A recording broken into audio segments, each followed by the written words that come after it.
Chapter 11. Check your spam folder. The prophecies might be there. No? Well, I'm stumped. Bye! Meg gawked. He really is a centaur. Well spotted, I said. I suppose the lower body of a horse is what gave him away. She punched me in the arm. Chiron, I said, this is Meg McCaffrey, my new master and wellspring of aggravation. You were saying something about disappearances?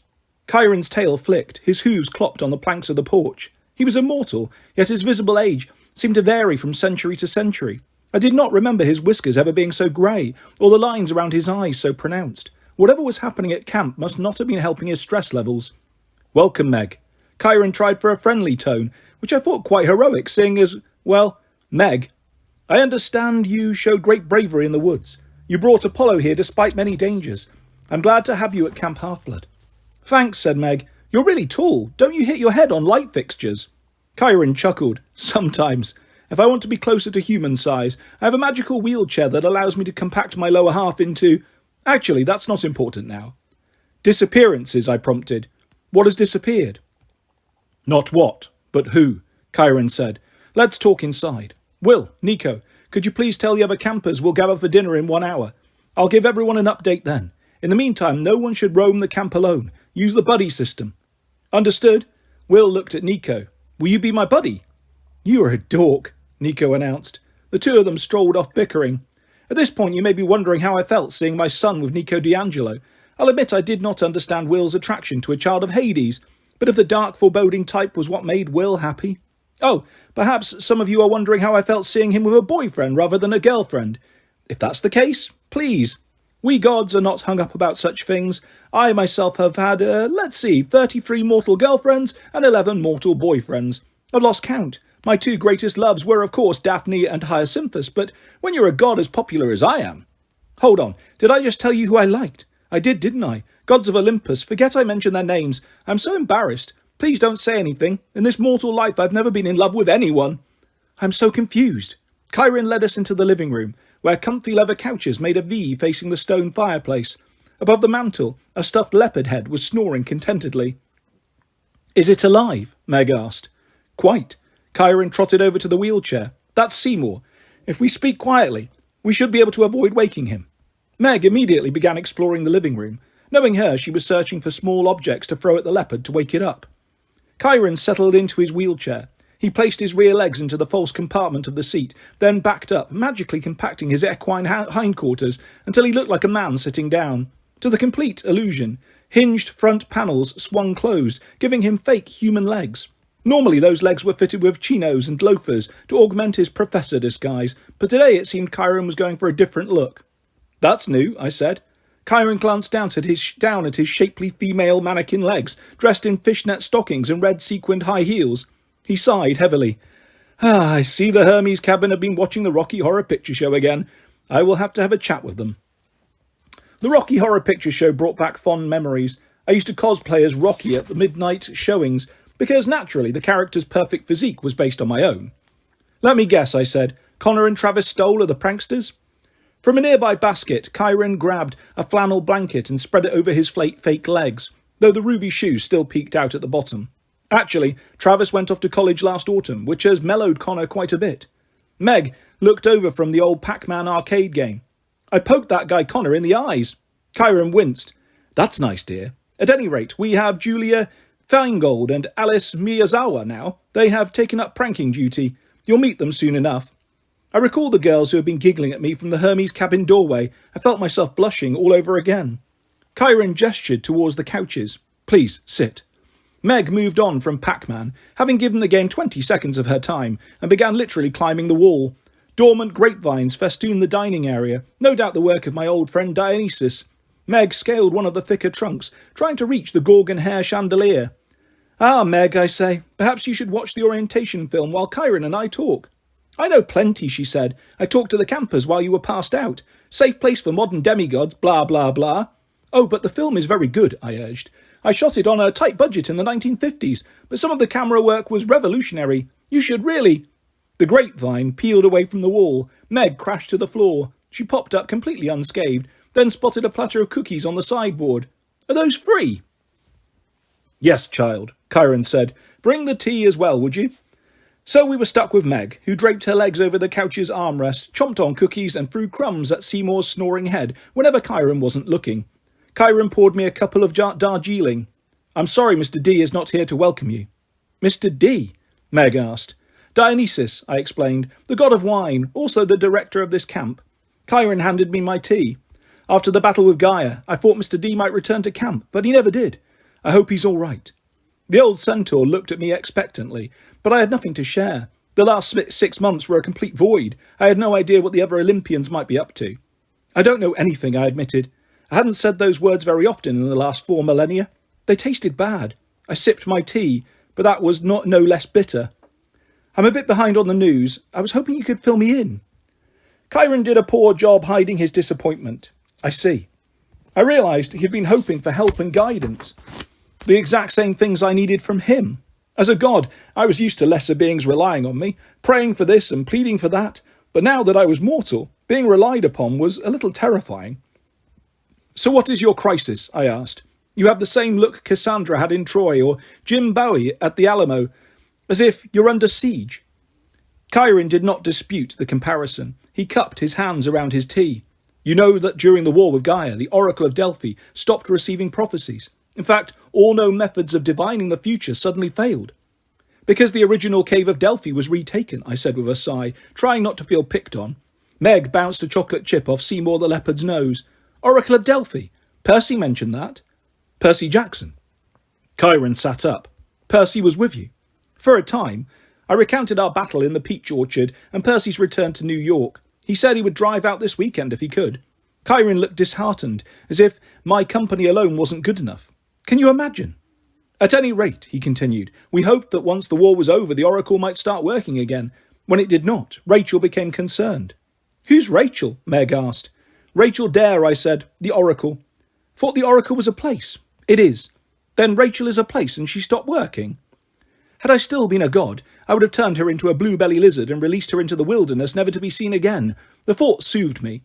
The original Delphi was a place in Greece, I told her, a cavern filled with volcanic fumes, where people would come to receive guidance from my priestess, the Pythia. Pythia? Meg giggled. That's a funny word. Yes, ha-ha. So the Oracle is both a place and a person. When the Greek gods relocated to America back in, what was it, Chiron, 1860? Chiron seesawed his hand, more or less. I brought the Oracle here to continue speaking prophecies on my behalf. The power has passed down from priestess to priestess over the years. Rachel Dare is the present Oracle. From the cookie platter, Meg plucked the only Oreo which I had been hoping to have myself. Kay, is it too late to watch the movie? Yes, I snapped. Now, the way I gained possession of the Oracle of Delphi in the first place was by killing the monster called Python, who lived in the depths of the cavern. A python like the snake, Meg said. Yes and no. The snake species is named after Python the monster, who is also rather snaky, but who is much bigger and scarier and devours small girls who talk too much. At any rate, last August, while I was indisposed, my ancient foe Python was released from Tartarus. He reclaimed the cave of Delphi. That's why the Oracle stopped working. But if the Oracle is in America now, why does it matter if some snake monster takes over its old cave? That was about the longest sentence I had yet heard her speak. She'd probably done it just to spite me. It's too much to explain, I said. You'll just have to... Meg. Chiron gave her one of his heroically tolerant smiles. The original site of the Oracle is like the deepest taproot of a tree. The branches and leaves of prophecy may extend across the world, and Rachel Dare may be our loftiest branch. But if the taproot is strangled, the whole tree is endangered. With Python back in residence at his old lair, the spirit of the Oracle has been completely blocked. Oh, Meg made a face at me. Why didn't you just say so? Before I could strangle her like the annoying taproot she was, Chiron refilled my teacup. The larger problem, he said, is that we have no other source of prophecies. Who cares? Meg asked. So you don't know the future? Nobody knows the future. Who cares? I shouted. Meg McCaffrey, prophecies are the catalyst for every important event. Every quest or battle, disaster or miracle, birth or death. Prophecies don't simply foretell the future, they shape it. They allow the future to happen. I don't get it. Chiron cleared his throat. Imagine prophecies are flower seeds. With the right seeds, you can grow any garden you desire. Without seeds, no growth is possible. Oh, Meg nodded. That would suck. I found it strange that Meg, a street urchin and dumpster warrior, would relate so well to garden metaphors. But Chiron was an excellent teacher. He had picked up on something about the girl, an impression that had been lurking in the back of my mind as well. I hoped I was wrong about what it meant, but with my luck I would be right. I usually was. So where is Rachel Dare? I asked. Perhaps if I spoke with her. Kyron set down the tea. Rachel planned to visit us during her winter vacation, but she never did. It might not mean anything. I leaned forward. It was not unheard of for Rachel Dare to be late. She was artistic, unpredictable, impulsive, and rule-averse. All qualities I clearly admired, but it wasn't like her not to show up at all. Or, I asked, or it might be part of the larger problem, Kyron said. Prophecies are not the only things that have failed. Travel and communication have been difficult in the last few months. We haven't heard from our friends at Camp Jupiter in weeks. No new demigods have arrived. Satyrs aren't reporting from the field. Iris messages no longer work. Iris what? Meg asked. Two-way visions, I said. A form of communication overseen by the rainbow goddess. Iris has always been flighty. Except that normal human communications are also on the fritz, Kyron said. Of course, phones have always been dangerous for demigods. Yeah, they attract monsters, Meg agreed. I haven't used a phone in forever. A wise move, Kyron said. But recently our phones have stopped working altogether. Mobile, landline, internet, it doesn't seem to matter. Even the archaic form of communication known as email is strangely unreliable. The messages simply don't arrive. Did you look in the junk folder? I offered. I fear the problem is more complicated, Kyron said. We have no communication with the outside world. We are alone and understaffed. You are the first newcomers in almost 2 months. I frowned. Percy Jackson mentioned nothing of this. I doubt Percy is even aware, Kyron said. He's been busy with school. Winter is normally our quietest time. For a while, I was able to convince myself that the communication failures were nothing but an inconvenient happenstance. Then the disappearances started. In the fireplace, a log slipped from the andiron. I may or may not have jumped in my seat. The disappearances, yes. I wiped drops of tea from my jeans and tried to ignore Meg's snickering. Tell me about these. 3 in the last month, Kyron said. First it was Cecil Markovitz, from the Hermes cabin. One morning his bunk was simply empty. He didn't say anything about wanting to leave. No one saw him go, and in the past few weeks no one has seen or heard from him. Children of Hermes do tend to sneak around, I offered. At first that's what we thought, said Kyron. But a week later, Ellis Wakefield disappeared from the Ares cabin. Same story, empty bunk, no signs that he had either left on his own or was taken. Ellis was an impetuous young man. It was conceivable he might have charged off on some ill-advised adventure, but it made me uneasy. Then this morning we realised a third camper had vanished. Miranda Gardner, head of the Demeter cabin. That was the worst news of all. Meg swung her feet off the armrest. Why is that the worst? Miranda is one of our senior counsellors, Kyron said. She would never leave on her own without notice. She is too smart to be tricked away from camp and too powerful to be forced. Yet something happened to her, something I can't explain. The old centaur faced me. Something is very wrong, Apollo. These problems may not be alarming as the rise of Kronos or the awakening of Gaia, but in a way I find them even more unsettling because I have never seen anything like this before. I recalled my dream of the burning sun bus. I thought of the voices I'd heard in the woods, urging me to wander off and find their source. These demigods, I said, before they disappeared, did they act unusual in any way? Did they report hearing things? Kyron raised an eyebrow. Not that I am aware of. Why? I was reluctant to say more. I didn't want to cause a panic without knowing what we were facing. When mortals panic, it can only be an ugly scene, especially if they expect me to fix the problem. Also, I will admit, I felt a bit impatient. We had not yet addressed the most important issues. Mine. It seems to me, I said, that our first priority is to bend all the camp's resources to helping me regain my divine state. Then I can assist you with these other problems. Kyron stroked his beard. But what if the problems are connected, my friend? What if the only way to restore you to Olympus is by reclaiming the Oracle of Delphi, thus freeing the power of prophecy? What if Delphi is the key to it all?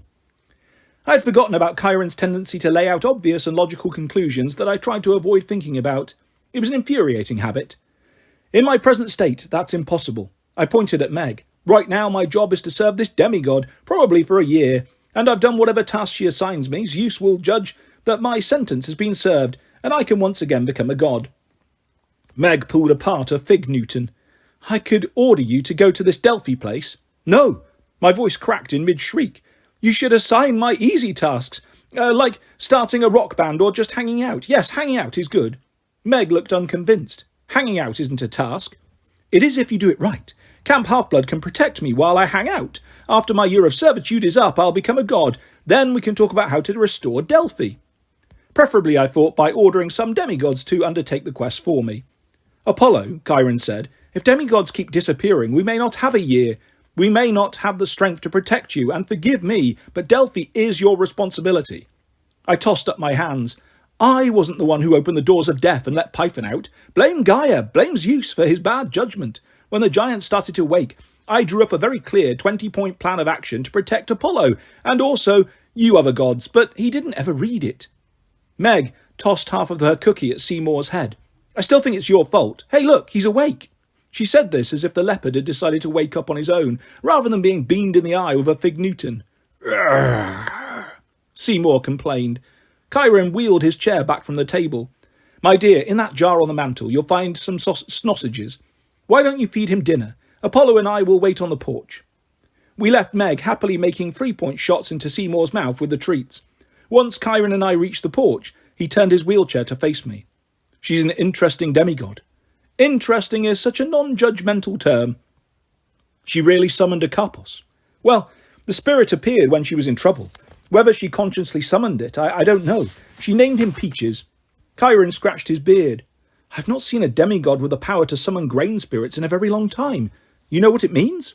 My feet began to quake. I have my suspicions. I'm trying to stay positive. She guided you out of the woods, Chiron noted. Without her? Yes, I said. Don't remind me. It occurred to me that I'd seen that keen look in Chiron's eyes before, when he'd assessed Achilles' sword technique and Ajax's skill with a spear. It was the look of a seasoned coach scouting new talent. I'd never dreamed the centaur would look at me that way, as if I had something to prove to him. If my mettle were untested, I felt so objectified. Tell me, Chiron said, what did you hear in the woods? I silently cursed my big mouth. I should not have asked whether the missing demigods had heard anything strange. I decided it was fruitless to hold back now. Chiron was more perceptive than your average horseman. I told him what I'd experienced in the forest and afterwards in my dream. His hands curled into his lap blanket. The bottom of it rose higher above his red sequin pumps. He looked about as worried as it is possible for a man to look while wearing fishnet stockings. We will have to warn the campus to stay away from the forest, he decided. I do not understand what is happening, but I still maintain it must be connected to Delphi. And your present situation. The oracle must be liberated from the monster Python. You must find a way. I translated that easily enough. I must find a way. Chiron must have read my desolate expression. Come, old friend, he said. You have done it before. Perhaps you are not a god now, but the first time you killed Python it was no challenge at all. Hundreds of storybooks have praised the way you easily slew your enemy. Yes, I muttered, hundreds of storybooks. I recalled some of those stories. I had killed Python without breaking a sweat. I flew to the mouth of the cave, called him out, unleashed an arrow, and boom, one dead giant snake monster.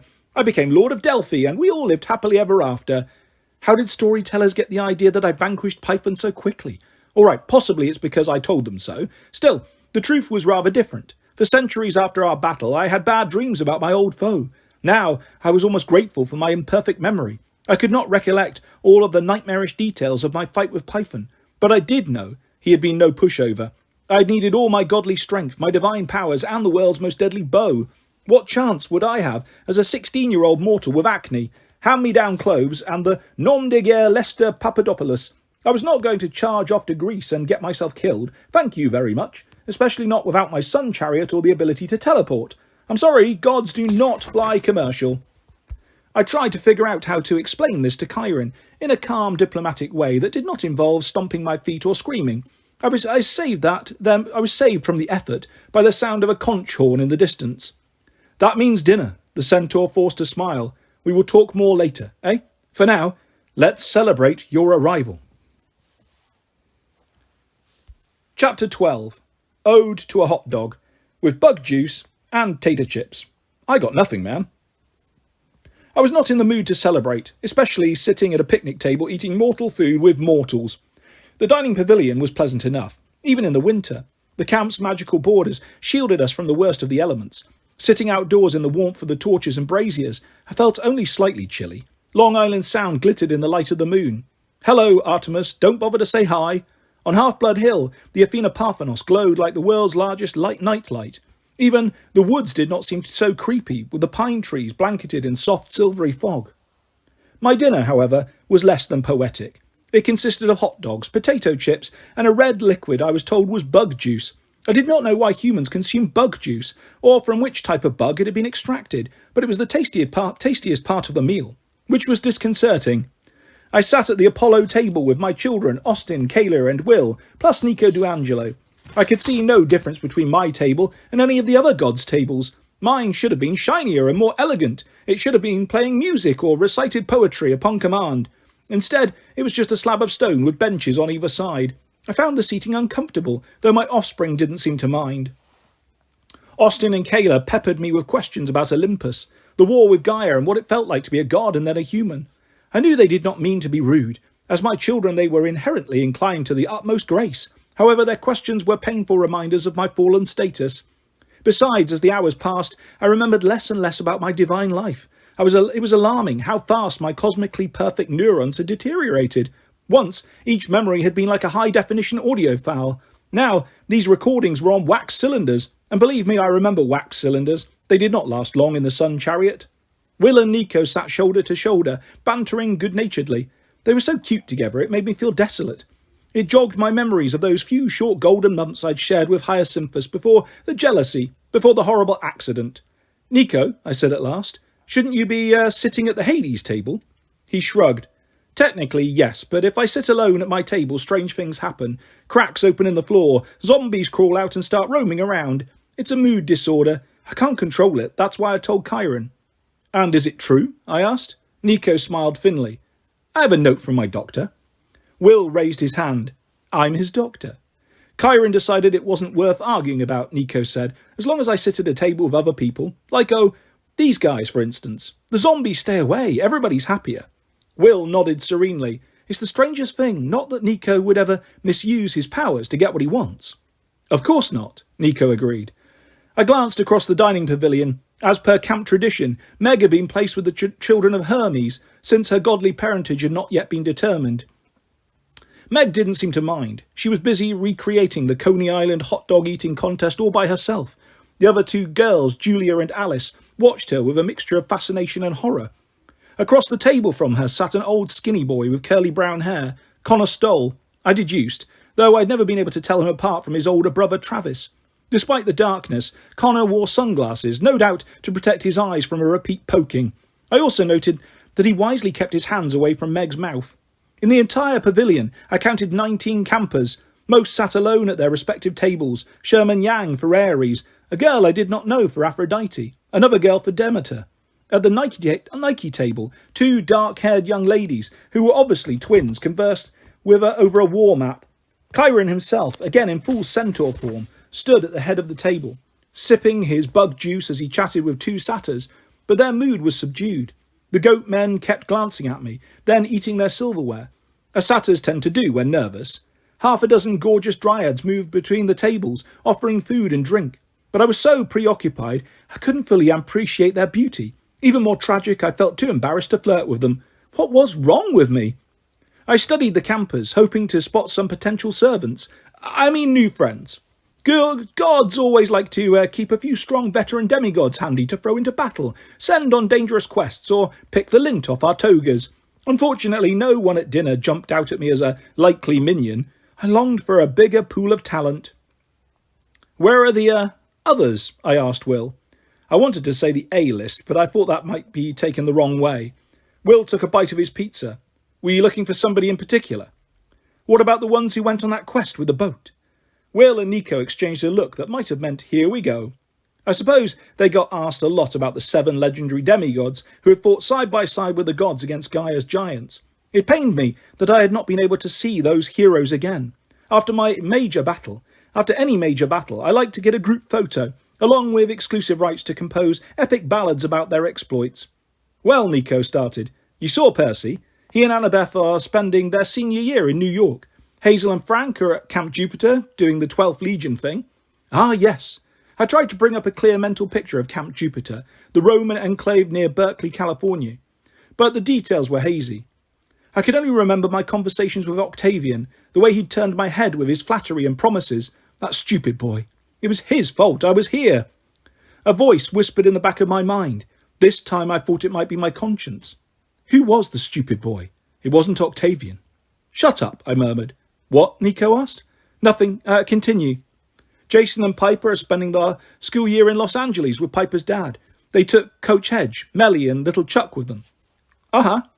I did not know these last three names, so I decided they probably weren't important. And the seventh hero? Leo Valdez? Nico raised his eyebrows. You remember his name? Of course. He invented the Valdezinator. Oh, what a musical instrument. I barely had time to master its major scales before Zeus zapped me at the Parthenon. If anyone could help me, it would be Leo Valdez. Nico's expression tightened with annoyance. Well, Leo isn't here. He died. Then he came back to life, and if I see him again, I'll kill him. Will elbowed him. No, you won't. He turned to me. During the fight with Gaia, Leo and his bronze dragon, Festus, disappeared in a mid-air fiery explosion. I shivered. After so many centuries driving the sun chariot, the term mid-air fiery explosion did not sit well with me. I tried to remember the last time I'd seen Leo Valdez on Delos, when he traded the Valdezinator for information. He was looking for the physician's cure, I recalled, the way to bring someone back from the dead. I suppose he planned all along to sacrifice himself. Yep, Will said. He got rid of Gaia in the explosion, but we all assumed he died too. Because he did, Nico said. Then, a few days later, Will continued, this scroll came fluttering into camp on the wind. I still have it. Nico rummaged through the pockets of his bomber jacket. I look at it whenever I want to get angry. He produced a thick parchment scroll. As soon as he spread it on the table, a flickering hologram appeared above the surface. Leo Valdez, looking impish as usual with his dark, wispy hair, his mischievous grin and his diminutive stature. Of course, the hologram was only 3 inches tall, but even in real life, Leo was not much more imposing.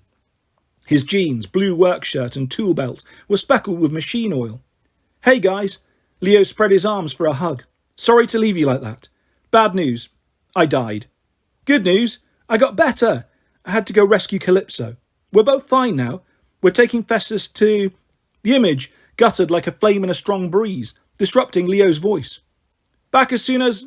Static. Cook tacos when... More static. Via conquista. Love ya. The image winked out. That's all we got, Nico complained. All that was in August. We have no idea what he was planning, where he is now or whether he's still safe. Jason and Piper spent most of September looking for him until Chiron finally insisted they go start their school year. Well, I said, sounds like Leo was planning to cook tacos. Perhaps that took longer than he anticipated, and ver conquesa, I believe he is astonishing us to go with cheese, which is always sound advice. This did not seem to reassure Nico. I don't like being in the dark, he muttered. An odd complaint for a child of Hades, but I understood what he meant. I, too, was curious to know the fate of Leo Valdez. Once upon a time, I could have divined his whereabouts as easily as you might check a Facebook timeline, but now I could only stare at the sky and wonder when a small impish demigod might appear with a bronze dragon and a plate of tacos. And if Calypso was involved, that complicated things. The sorceress and I had a rocky history, but even I had to admit she was beguiling. If she'd captured Leo's heart, it was entirely possible he had got sidetracked. Odysseus spent 7 years with her before returning home. Whatever the case, it seemed unlikely that Valdez would be back in time to help me. My quest to master the Valdezinator's arpeggios would have to wait. Kayla and Austin had been very quiet, following our conversation with wonder and amazement. My words have that effect on people. Now Kayla scooted towards me. What did you guys talk about in the big house? Chiron told you about the disappearances? Yes. I tried to avoid looking in the direction of the woods. We discussed the situation. And? Austin spread his fingers on the table. What's going on? I didn't want to talk about it. I didn't want them to see my fear. I wished my head would stop pounding. On Olympus, headaches were so much easier to cure. Hephaestus simply split one skull open and extracted whatever newborn god or goddess happened to be banging around in there. In the mortal world, my options were more limited. I need time to think about it, I said. Perhaps in the morning I'll have some of my godly powers back. Austin leaned forward. In the firelight, his cornrows seemed to twist into new DNA patterns. Is that how it works? Your strength comes back over time? I think so. I tried to remember my years of servitude with Admetus and Lemeda, but I could barely conjure their names and faces. My contracting memory terrified me. It made each moment of the present balloon in size and importance, reminding me that time for mortals was limited. I have to get stronger, I decided. I must. Kayla squeezed my hand. Her archer's fingers were rough and calloused. It's okay, Apollo. Dad, we'll help you. Austin nodded. Kayla's right. We're in this together. If anybody gives you trouble, Kayla will shoot them. Then I'll curse them so bad they'll be speaking in rhyming couplets for weeks. My eyes watered. Not so long ago, like this morning, for instance, the idea of these young demigods being able to help me would have struck me as ridiculous. Now their kindness moved me, more than 100 sacrificial bulls. I couldn't recall the last time someone had cared about me, enough to curse my enemies with rhyming couplets. Thank you, I managed. I could not add my children. It didn't seem right. These demigods were my protectors and my family, but for the present I could not think of myself as their father. A father should do more. A father should give more to his children than he takes. I have to admit that this was a novel idea for me. It made me feel even worse than before. Hey, Will patted my shoulder. It's not so bad. At least with everybody being on high alert, we might not have to do Harley's obstacle course tomorrow. Kayla muttered an ancient Greek curse. If I had been a proper godly father, I would have washed her mouth out with olive oil. I forgot about all that, she said. They'll have to cancel it, won't they? I frowned. What obstacle course? Chiron mentioned nothing about this. I wanted to object that my entire day had been an obstacle course. Surely they couldn't expect me to do their camp activities as well. Before I could say as much, one of the satyrs blew a conch horn at the head table. Chiron raised his arms for attention. Campers! His voice filled the pavilion. He could be quite impressive when he wanted to be. I have a few announcements, including news about tomorrow's three-legged death race. Chapter 13. Three-legged death race. 5 terrible syllables. Oh gods, please not Meg. It was all Harley's fault.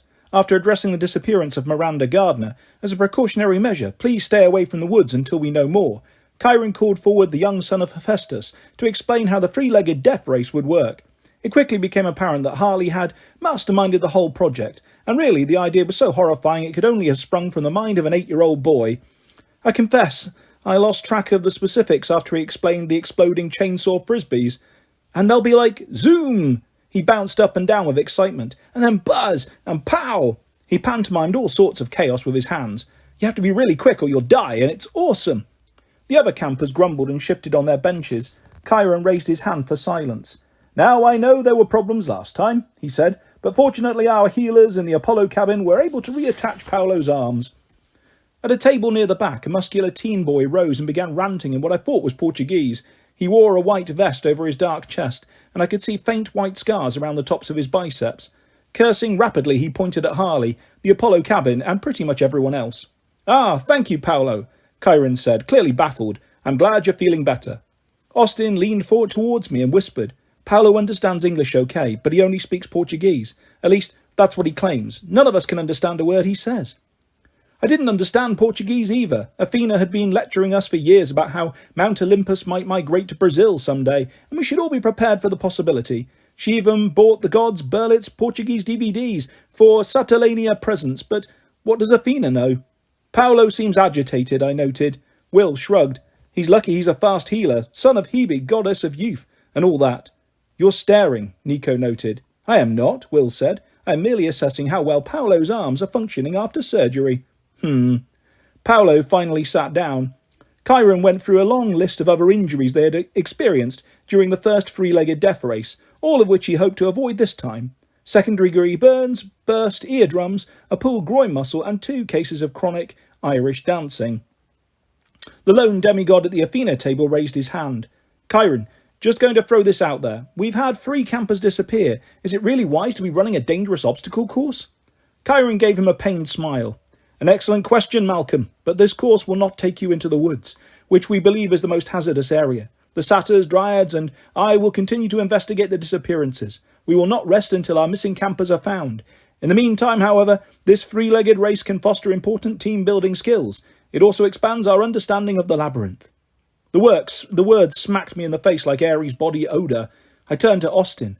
The labyrinth, as in Daedalus's labyrinth. Austin nodded, his fingers worrying the ceramic camp beads around his neck. I had a sudden memory of his mother, Latricia, the way she used to fiddle with her cowrie necklace when she lectured at Oberlin. Even I learned things from Latricia Lake's music theory class, though I had found her distractingly beautiful. During the war with Gaia, Austin said, the maze reopened. We've been trying to map it ever since. That's impossible, I said. Also insane. The labyrinth is a malevolent, sentient creation. It can't be mapped or trusted. As usual, I could only draw on random bits and pieces of my memories, but I was fairly certain I spoke the truth. I remembered Daedalus. Back in the old days, the king of Crete had ordered him to build a maze to contain the monstrous Minotaur. But oh no, a simple maze wasn't good enough for a brilliant inventor like Daedalus. He had to make his labyrinth self-aware and self-expanding. Over the centuries, it had honeycombed under the planet's surface like an invasive root system. Stupid, brilliant inventors. It's different now, Austin told me. Since Daedalus died, I don't know, it's hard to describe. Doesn't feel so evil, not quite as deadly. Oh, that's hugely reassuring. So of course you decided to do three-legged races through it. Well, Will coughed. The other thing, Dad, nobody wants to disappoint Harley. I glanced at the head table. Chiron was still holding forth about the virtues of team building, while Harley bounced up and down. I could see why the other campers might adopt the boy as their unofficial mascot. He was a cute little pipsqueak, even if he was scarily buff for an 8-year-old. His grin was infectious.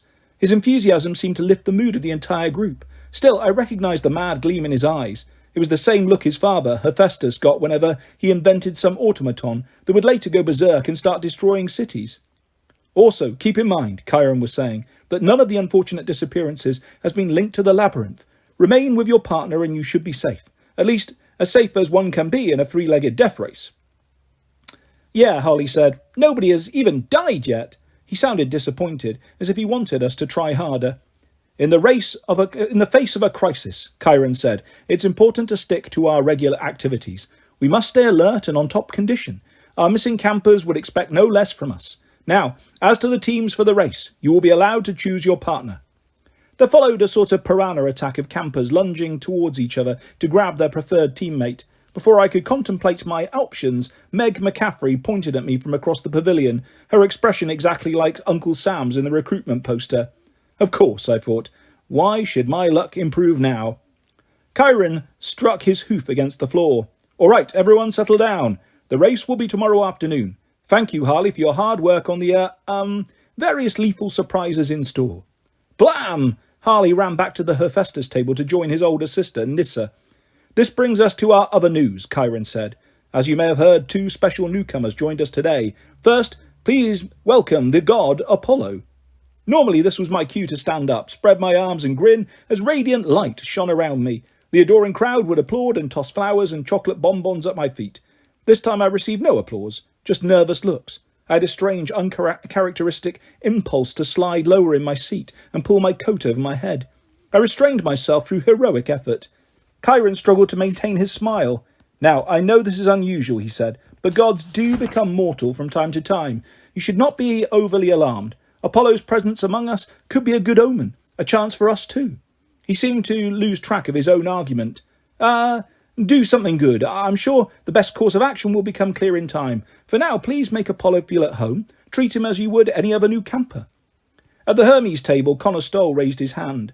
Does that mean the Ares cabin should stick Apollo's head in a toilet? At the Ares table, Sherman Yang snorted. We don't do that to everyone, Connor, just the newbies who deserve it. Sherman glanced at Meg, who was obliviously finishing her last hot dog. The wispy black whiskers at the sides of her mouth were now frosted with mustard. Connor Stoll grinned back at Sherman, a conspiratorial look if ever I saw one. That's when I noticed the open backpack at Connor's feet. Peeking from the top was something that looked like a net. The implication sank in. 2 boys who Meg had humiliated, preparing for payback. I didn't have to be a nemesis to understand the allure of revenge. Still, I felt an odd desire to warn Meg. I tried to catch her eye, but she remained focused on her dinner. Thank you, Sherman, Chiron continued. It's good to know that we won't be giving the god of archery a swirly. As for the rest of you, we will keep you posted on our guest situation. I'm sending 2 of our finest satyrs, Millard and Herbert. He gestured to the satyrs on his left, to hand-deliver a message to Rachel Dare in New York. With any luck, she will be able to join us soon and help determine how we can best assist Apollo. There was some grumbling about this. I caught the words oracle and prophecies. At a nearby table, a girl muttered to herself in Italian, the blind leading the blind. I glared at her, but the young lady was quite beautiful. She was perhaps 2 years older than I, mortally speaking, with dark pixie hair and devastatingly fierce almond eyes. I may have blushed. I turned back to my table mates. Yes, satyrs. Why not send that other satyr, the friend of Percy's? Grover, Nico asked. He's in California. The whole Council of Cloven Elders is out there meeting about the draft. The drought. Oh, my spirits fell. I remembered Grover as being quite resourceful, but if he was dealing with California's natural disasters, he was unlikely to be back any time in the next decade. Finally, Chiron said, we welcome a new demigod to camp, Meg McCaffrey. She wiped her mouth and stood. Next to her, Alice Miyazawa said, Stand up, Meg. Julia Feingold laughed. At the Aries table, Sherman Yang rose. Now this one deserves a special welcome. What do you think, Connor? Connor reached into his backpack. I think maybe the canoe lake? I started to say, Meg. Then all Hades broke loose. Sherman Yang strode towards Meg. Connor Stoll pulled out a golden net and threw it over her head. Meg yelped and tried to squirm free, while some of the campers chanted, Dunker! Dunker! Chiron did his best to shout them down. Now, demigods, wait a moment. A guttural howl interrupted the proceedings. From the top of the colonnade, a blur of chubby flesh, leafy wings and linen diaper hurtled downward and landed on Sherman Yang's back, knocking him face first into the stone floor. Peaches the Karpos stood and wailed, beating his chest. His eyes glowed green with anger. He launched himself at Connor Stoll, locked his plump legs around the demigod's neck and began pulling out Connor's hair with his claws. Get it off! Connor wailed, thrashing blindly around the pavilion. Get it off! Slowly the other demigods overcame their shock. Several drew swords. C'est un capos, yelled the Italian girl. Kill it, said Alice Miyazawa. No, I cried. Normally such a command from me would have initiated a prison lockdown situation, with all the mortals dropping to their bellies to await my further orders. Alas, now I was a mere mortal with a squeaky adolescent voice. I watched in horror as my own daughter, Kayla, knocked an arrow in her bow. Peaches, get off him, Meg screamed. She unentangled herself from the net, threw it down, and then ran towards Connor. The Karpos hopped off Connor's neck. He landed at Meg's feet, baring his fangs and hissing at the other campers who had formed a loose semicircle with weapons drawn. Meg, get out of the way, said Nico D'Angelo. That thing is dangerous. No. Meg's voice was shrill. Don't kill him. Sherman Yang rolled over, groaning. His face looked worse than it probably was. A gash on the forehead can produce a shocking amount of blood, but the sight steeled the resolve of the other campers. Kayla drew her bow. Julia Feingold unsheathed a dagger. Wait, I pleaded. What happened next? A lesser mind could never have processed. Julia charged. Kayla shot her arrow. Meg thrust out her hands and faint gold light flashed between her fingers. Suddenly young McCaffrey was holding two swords, each a curved blade in the old Thracian style. Sisai, made from imperial gold. I had not seen such weapons since the fall of the Rome. They seemed to have appeared from nowhere, but my long experience with magic items told me they must have been summoned from the crescent rings Meg always wore. Both her blades whirled. Meg simultaneously sliced Kayla's arrow out of the air and disarmed Julia, sending her dagger skittering across the floor. What the Hades? Connor demanded. His hair had been pulled out in chunks so he looked like an abused doll. Who is this kid? Peaches crouched at Meg's side, snarling, as Meg fended off the confused and enraged demigods with her two swords. My vision must have been better than the average mortal's because I saw the glowing sign first, a light shining above Meg's head. When I recognized the symbol, my heart turned to lead. I hated what I saw, but I thought I should point it out. Look. The others seemed confused. Then the glow became brighter, a holographic golden sickle with a few sheaves of wheat rotating just above Meg McCaffrey. A boy in the crowd gasped, "She's a communist!" A girl who'd been sitting at Cabin 4's table gave him a disgusted sneer. "No, Damien, that's my mum's symbol." Her face went slack as the truth sank in. Which means it's her mum's symbol. My head spun. I did not want this knowledge. I did not want to serve a demigod with Meg's parentage. But now I understood the crescents on Meg's rings. They were not moons. They were sickle blades. As the only Olympian present, I felt I should make her title official. "My friend is no longer unclaimed," I announced. The other demigods knelt in respect, some more reluctantly than others. "Ladies and gentlemen," I said, my voice as bitter as Chiron's tea, "please give it up for Meg McCaffrey, daughter of Demeter." Chapter 14. You've got to be kid... Well, crud, what just happened there? I ran out of silk. No one knew what to make of Meg. I couldn't blame them. The girl made even less sense to me now that I knew who her mother was. I'd had my suspicions, yes, but I'd hoped to be proven wrong. Being right so much of the time was a terrible burden. Why would I dread a child of Demeter? Good question. Over the past day I had been doing my best to piece together my remembrances of the goddess, Once Demeter had been my favourite aunt. That first generation of gods could be a stuffy bunch. I'm looking at you, Hera, Hades, Dad. But Demeter had always been a kind and loving presence, except when she was destroying mankind through pestilence and famine, but everyone has their bad days. Then I made the mistake of dating one of her daughters. I think her name was Chrysanthemous, but you'll have to excuse me if I'm wrong. Even when I was a god, I had trouble remembering the names of all my exes. The young woman sang a harvest song as one of my Delphic festivals.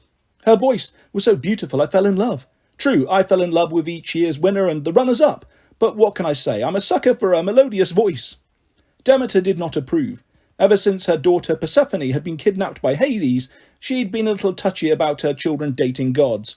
At any rate, she and I had words. We reduced a few mountains to rubble. We laid waste to a few city-states. You know how family arguments can get. Finally, we settled into an uneasy truce. But since then, I'd made a point to steer clear of Demeter's children. Now here I was, a servant to Meg McCaffrey, the most ragamuffin daughter of Demeter ever to swing a sickle. I wondered who Meg's father had been to attract the attention of the goddess. Demeter rarely fell in love with mortals. Meg was unusually powerful too. Most children of Demeter could do little more than make crops grow and keep bacterial fungi at bay. Dual-wielding golden blades and summoning Carpoi, that was a top-shelf stuff. All of this went through my mind as Chiron dispersed the crowd, urging everyone to put away their weapons.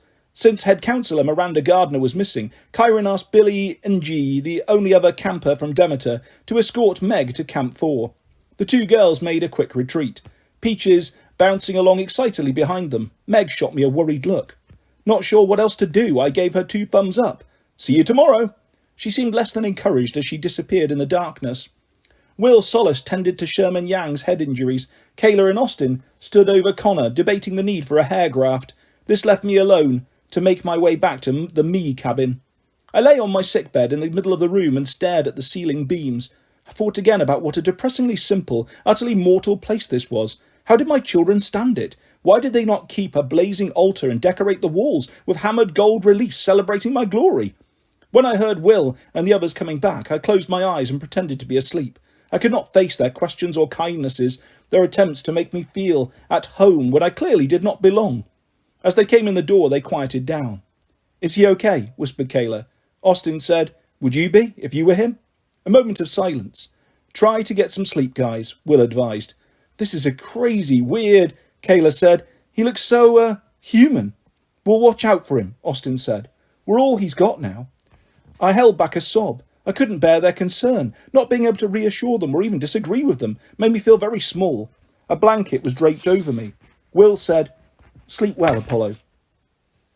Perhaps it was his persuasive voice, or the fact that I was more exhausted than I had been in centuries. Immediately I drifted into unconsciousness. Thank the remaining 11 Olympians, I had no dreams. I woke in the morning feeling strangely refreshed. My chest no longer hurt, my nose no longer felt like a water balloon attached to my face. With the help of my offspring, cabin mates, I will call them cabin mates, I managed to master the arcane mysteries of the shower, the toilet and the sink. The toothbrush was a shock. The last time I was a mortal, there had been no such thing. An underarm deodorant. What a ghastly idea that I should need enchanted salve to keep my armpits from producing stench. When I was done with my morning ablutions and dressed in clean clothes from the camp store, sneakers, jeans, an orange Camp Half-Blood t-shirt and a comfy winter coat of flannel wool, I felt almost optimistic. Perhaps I could survive this human experience. I perked up even more when I discovered bacon. Oh gods, bacon! I promised myself that once I achieved immortality again, I would assemble the 9 muses and together we would create an ode, a hymnal to the power of bacon, which would move the heavens to tears and cause rupture across the universe. Bacon is good. Yes, that may be the title of the song. Bacon is good. Seating for breakfast was less formal than dinner. We filled our trays at a buffet and were allowed to sit wherever we wished. I found this delightful. Oh, what a sad commentary on my new mortal mind that I, who once dictated the course of nations, should get excited about open seating.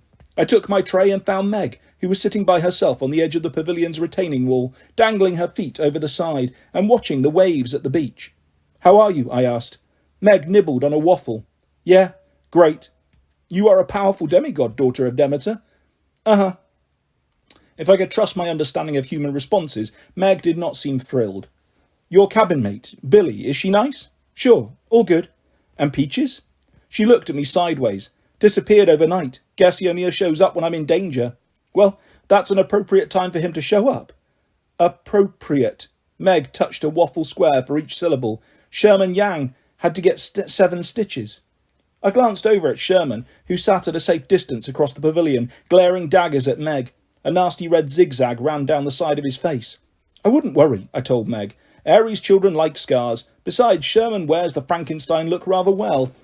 The corner of her mouth twitched, but her gaze remained far away. Our cabin has a glass floor, like green grass. There's a huge oak tree in the middle, holding up the ceiling. Is that bad? I have allergies. Ah. I tried to imagine the tree in her cabin. Once upon a time, Demeter had had a sacred grove of oaks. I remembered she'd got quite angry when a mortal prince tried to cut it down. A sacred grove.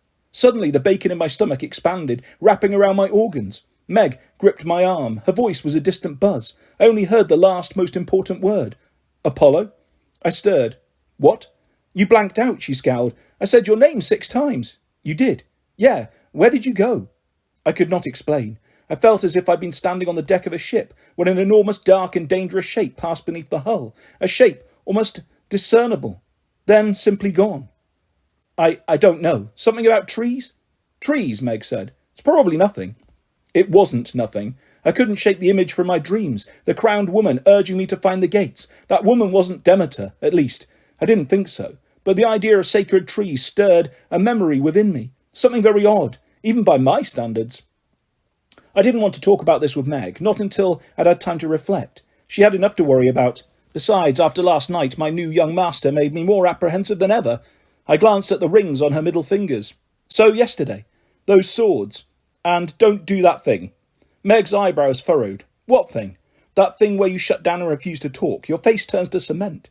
She gave me a furious pout. It does not. I've got swords. I fight with them. So what? So it might have been nice to know that earlier, when we were in combat with plague spirits. You said it yourself. Those spirits couldn't be killed. You're sidestepping. I knew this because it was a tactic I had mastered centuries ago. The style you fight in, with 2 curved blades, is the style of Democharis, a gladiator from the late Roman Empire. Even back then it was rare, possibly the most difficult fighting style to master, and one of the most deadly. Meg shrugged. It was an eloquent shrug, but it did not offer much in the way of an explanation. Your swords are imperial gold, I said. That would indicate Roman training and mark you as a good prospect for Camp Jupiter. Yet your mother is Demeter, the goddess in her Greek form, not Ceres. How do you know? Aside from the fact that I was a god, Demeter claimed you here at Camp Half-Blood. That was no accident. Also, her older Greek form is much more powerful. You, Meg, are powerful. Her expression turned so guarded, I expected Peaches to hurtle from the sky and start pulling out chunks of my hair. I never met my mum, she said. I didn't know who she was. Then where did you get the swords? Your father? Meg tore her waffle into tiny pieces. No, my stepdad raised me. He gave me these rings. Your stepfather? Your stepfather gave you rings that turn into imperial gold and swords. What sort of man? A good man, she snapped. I noted the steel in Meg's voice and let the subject rest. I sensed a great tragedy in her past. Also, I feared that if I pressed my questions, I might find those golden blades at my neck. I'm sorry, I said. Meg tossed a piece of waffle into the air. Out of nowhere, one of the camp's cleaning harpies swooped down like a 200-pound kamikaze chicken, snatched up the food and flew away. Meg continued as if nothing had happened. Let's just get through today. We've got the race after lunch. A shiver ran down my neck. The last thing I wanted was to be trapped and strapped to Meg McCaffrey in the labyrinth, but I managed to avoid screaming. Don't worry about the race, I said. I have a plan for how to win it. She raised an eyebrow. Yeah? Or rather, I will have a plan by this afternoon. All I need is a little time. Behind us, the conch horn blew. Morning, boot camp, Sherman Yang bellowed. Let's go, you special snowflakes. I want you all in tears by lunchtime. Chapter 15. Practice makes perfect. Ha ha ha. I don't think so. Ignore my sobbing. I wished I had a doctor's note. I wanted to be excused from PE. Honestly, I will never understand you mortals. You try to maintain good physical shape with push-ups, sit-ups, 5-mile runs, obstacle courses and other hard work that involves sweating. All the while you know it is a losing battle. Eventually your weak, limited-use bodies will deteriorate and fail, giving you wrinkles, sagging parts and old person breath. It's horrific. If I want to change shape or age or gender or species, I simply wish it to happen and kabam! I am a young, large, female, 3-toed sloth.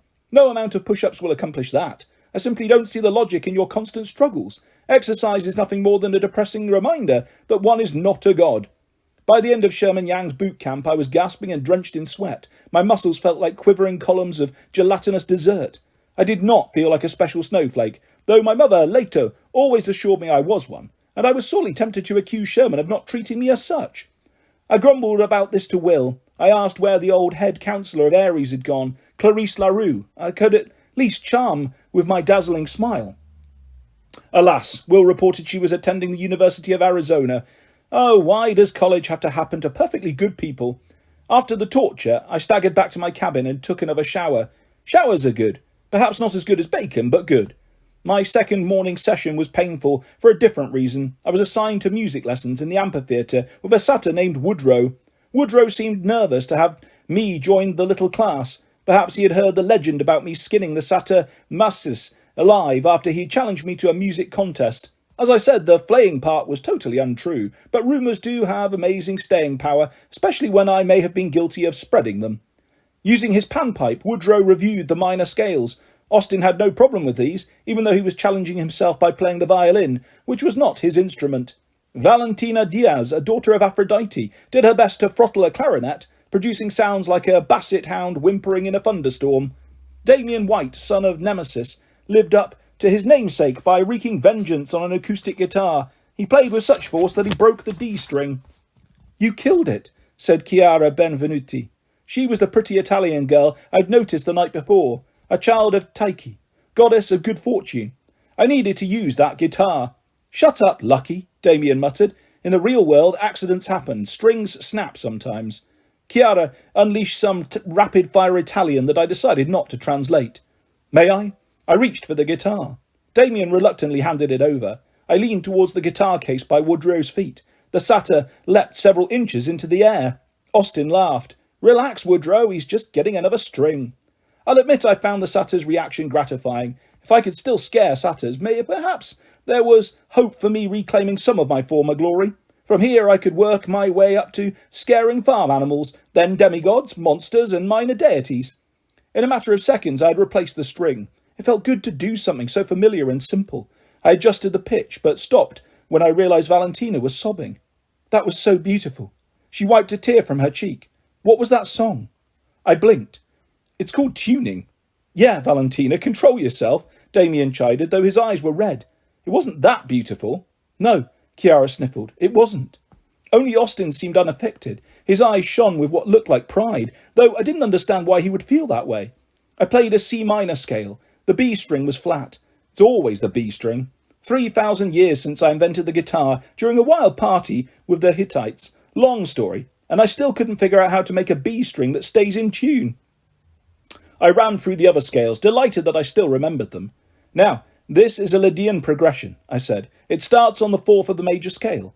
They say it's called Lydian after the old king of Lydia, but actually I named it for an old girlfriend of mine, Lydia. She was the fourth woman I dated that year, so... I looked up mid-arpeggio. Damien and Chiara were weeping in each other's arms, hitting each other weakly and cursing. "I hate you! I hate you!" Valentina lay on the amphitheatre bench, silently shaking. Woodrow was pulling apart his panpipes. "I'm worthless," he sobbed. "Worthless!" Even Austin had a tear in his eye. He gave me a thumbs up. I was thrilled that some of my old skill remained intact, but I imagined Chiron would be annoyed if I drove the entire music class into major depression. I pulled the D string slightly sharp, a trick I used to use to keep my adoring fans from exploding in rapture at my concerts. And I mean literally exploding. Some of those gigs at the Fillmore in the 1960s, well, I'll spare you the gruesome details. I strummed a chord that was unintentionally out of tune. To me it sounded awful, but the campers stirred from their misery. They sat up, wiped their tears, and watched in fascination as I played a simple 1-4-5 progression. "Yeah, man." Austin brought his violin to his chin and began to improvise. His resin bow danced across the strings. He and I locked eyes, and for a moment we were more than family. We became part of the music, communicating on a level only gods and musicians will ever understand. Woodrow broke the spell. "That's amazing," the satyr sobbed. "You two should be teaching the class. What was I thinking? Please don't flay me."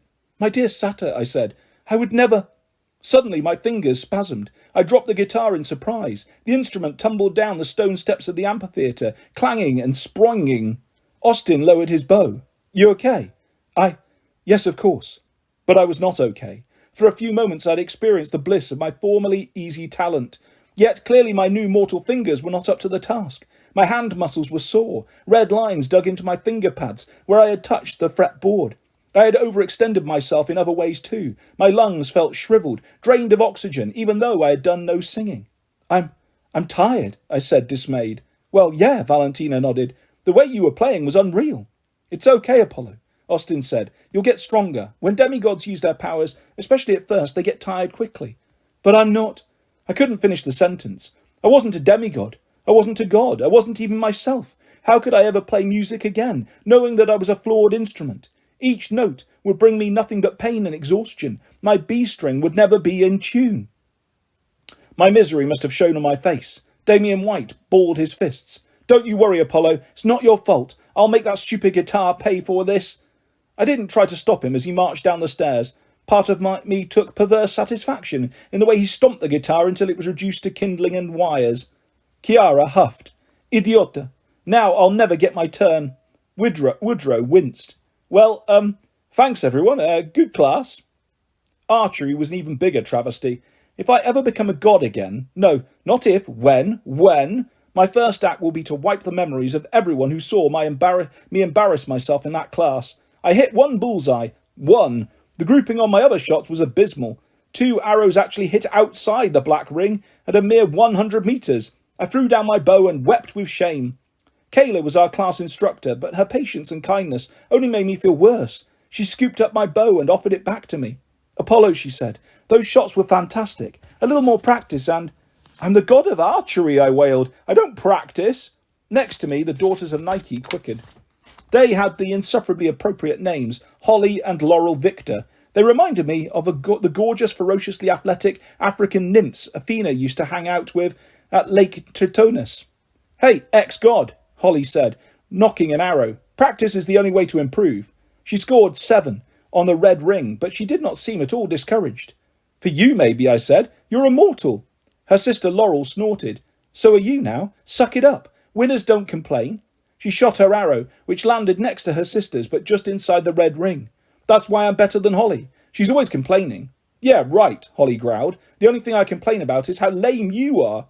Oh yeah, said Laurel. Let's go. Right now, best 2 out of 3 shots. Loser scrubs the toilets for a month. You're on. Just like that, they forgot about me.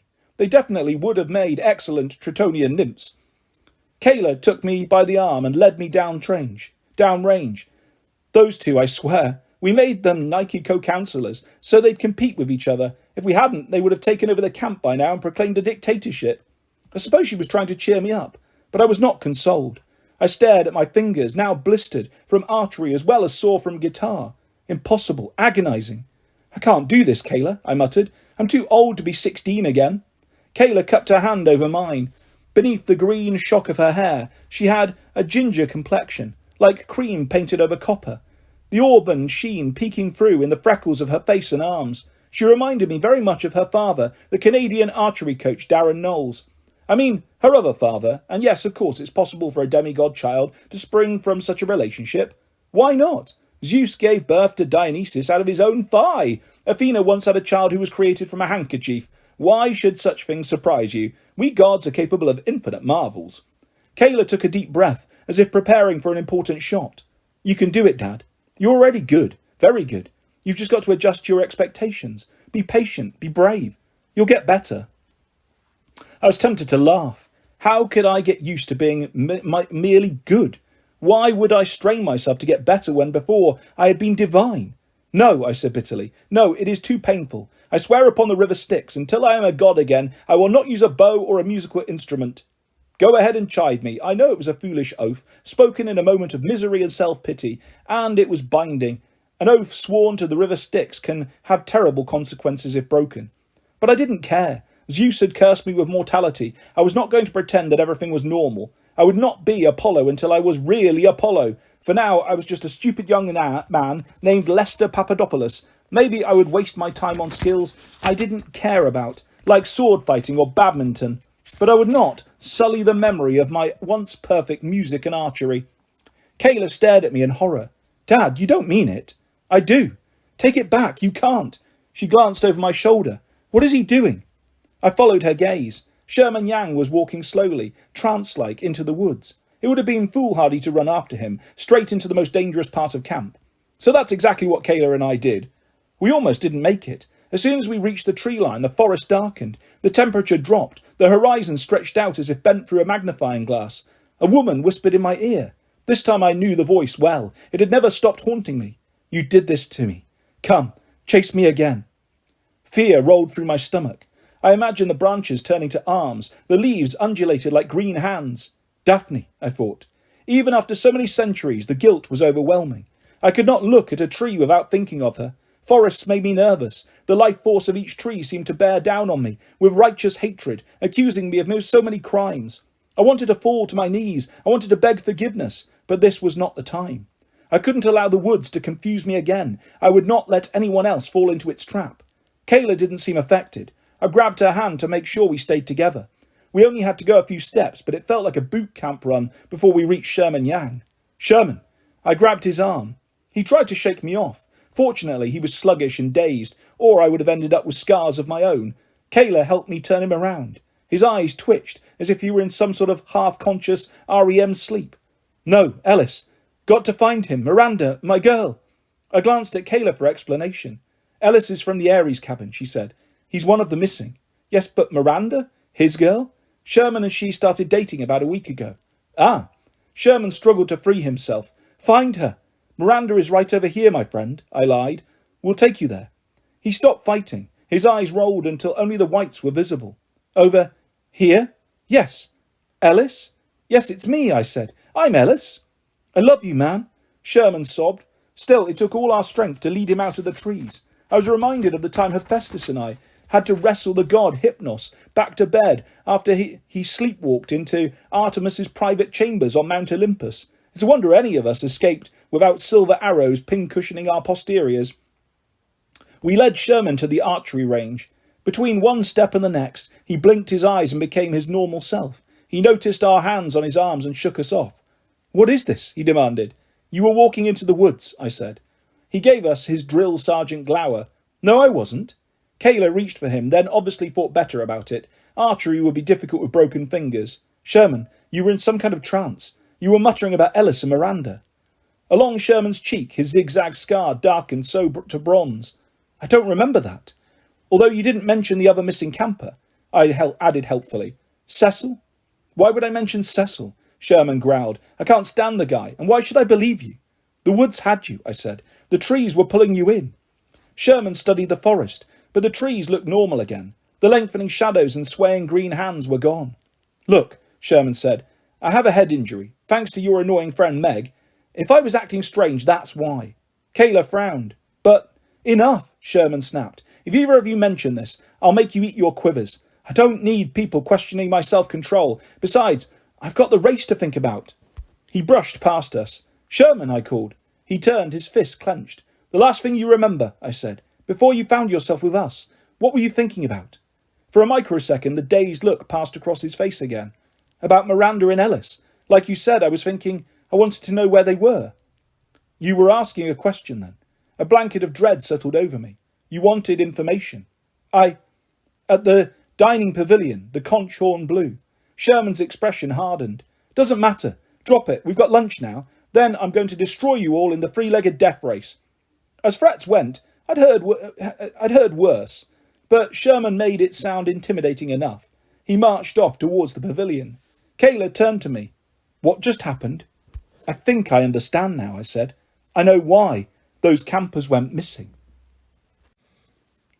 Chapter 16. Tied to McCaffrey. We might end up in Lima. Harley is evil. Note to self. Trying to reveal important information just before a three-legged death race is not a good idea. No one would listen to me. Despite last night's grumbling and complaining, the campers were now buzzing with excitement. They spent their lunch hour frantically cleaning weapons, lacing armour straps and whispering among one another to form secret alliances. Many tried to convince Harley, the course architect, to share hints about the best strategies. Harley loved the attention. By the end of the lunch, His table was piled high with offerings. Read bribes. Chocolate bars, peanut butter cups, gummy bears, and Hot Wheels. Harley would have made an excellent god. He took the gifts, mumbled a few pleasantries, but told his worshippers nothing helpful. I tried to speak with Chiron about the dangers of the woods, but he was so frantic with last-minute race preparations that I almost got trampled just standing near him. He trotted nervously around the pavilion with a team of satyr and dryad referees in tow, comparing maps and issuing orders. The teams will be almost impossible to track, he murmured, his face buried in a labyrinth schematic. And we don't have any coverage in Grid D. But Chiron, I said, if I could just... The test group this morning ended up in Peru, he told the satyrs. We can't have that happen again. About the woods, I said. Yes, I'm sorry, Apollo. I understand you are concerned. The woods are actually speaking, I said. You remember the old... A dryad ran up to Chiron with her dress billowing smoke. The flares are exploding. Ye gods, Chiron said. Those were for emergencies. He galloped over my feet, followed by his mob of assistants. And so it went. When one is a god, the world hangs on your every word. When one is 16, not so much. I tried to talk to Harley, hoping he might postpone the race, but the boy brushed me off with a simple, nah. As was so often the case with Hephaestus's children, Harley was tinkering with some mechanical device, moving the springs and gears around. I didn't really care what it was, but I asked Harley about it, hoping to win the boy's goodwill. It's a beacon, he said, adjusting a knob. For lost people. You mean the teams in the labyrinth? No, you guys are on your own. This is for Leo. Leo Valdez. Harley squinted at the device. Sometimes, if you can't find your way back, a beacon can help. Just go to find the right frequency. And how long have you been working on this? Since he disappeared. Now I gotta concentrate. Can't stop the race. He turned his back on me and walked off. I stared after him in amazement. For 6 months, the boy had been working on a beacon to help his missing brother, Leo. I wondered if anyone would work so hard to bring me back home to Olympus. I very much doubted it. I stood forlornly in a corner of the pavilion and ate a sandwich. I watched the sun wane in the winter sky, and I thought about my chariot, my poor horses stuck in their stables with no one to take them out for a ride. Of course, even without my help, other forces would keep the cosmos chugging along. Many different belief systems powered the revolution of the planets and stars. Wolves would still chase Sol across the sky. Ra would continue his daily journey in his sun, Barquet. Tenotia would help running on his surplus blood from human sacrifices back in the Aztec days. And that other thing, science, would still generate gravity and quantum physics and whatever. Nevertheless, I felt like I wasn't doing my part, standing around waiting for a three-legged race. Even Kayla and Austin were too distracted to talk with me. Kayla had told Austin about our experience rescuing Sherman Yang from the woods, but Austin was more interested in swabbing about his saxophone. We can tell Chiron at dinner, he mumbled with a reed in his mouth. Nobody's going to listen until the race is over, and we'll be staying out of the woods anyway. Besides, if I can play the right tune in the labyrinth. He got a gleam in his eyes. Ooh, come here, Kayla, I have an idea. He steered her away and left me alone again. I understood Austin's enthusiasm, of course. His saxophone skills were so formidable, I was certain he would become the foremost jazz instrumentalist of his generation. And if you think it's easy to get 500,000 views on YouTube playing jazz saxophone, think again. Still, his musical career was not going to happen if the force in the woods destroyed us all. As a last resort, a very last resort, I sought out Meg McCaffrey. I spotted her at one of the braziers talking with Julia Feingold and Alice Miyazawa. Or rather the Hermes girls were talking while Meg devoured a cheeseburger. I marvelled that Demeter, the queen of grains, fruits and vegetables, could have a daughter who was such an unrepentant carnivore. Then again, Persephone was the same way. You'll hear stories about the goddess of springtime being all sweetness and daffodils and nibbling on pomegranate seeds, but I'm telling you, that girl was frightening when she attacked a mound of pork ribs. I strode over to Meg's side. The Hermes girls stepped back as if I were a snake handler. I found this reaction pleasing. Hello, I said.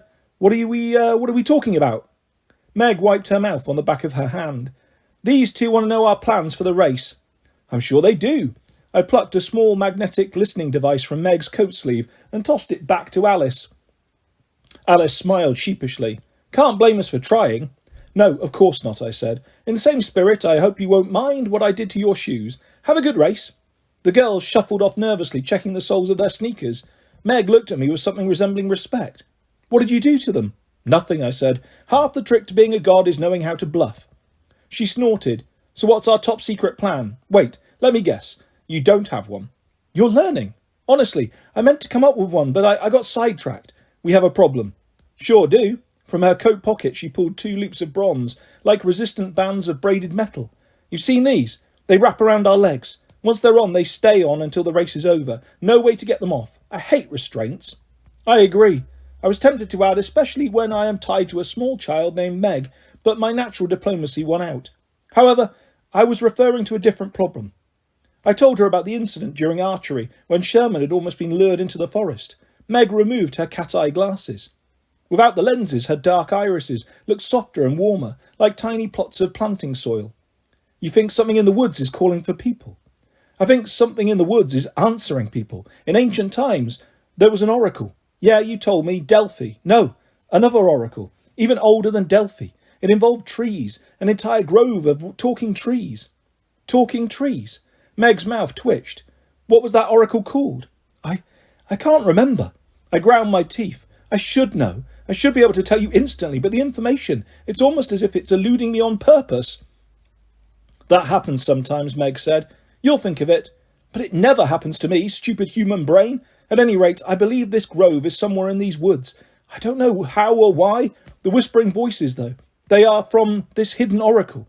The sacred trees are trying to speak prophecies, reaching out to those with burning questions, luring them in. Meg put her glasses back on. You know that sounds crazy, right? I steadied my breathing. I had to remind myself that I was no longer a god, had to put up with insults from mortals without being able to blast them to ashes. Just be on guard, I said. But the race doesn't even go through the woods. Nevertheless, we are not safe. If you can summon your friend Peaches, I would welcome his company. I told you, he sort of pops up when he feels like it. I can't. Chiron blew a hunting horn so loudly my vision doubled. Another pledge to myself. Once I become a god again, I would descend upon this camp and take away all their horns. Demigods, said the centaur, tie your legs together and follow me to your starting positions.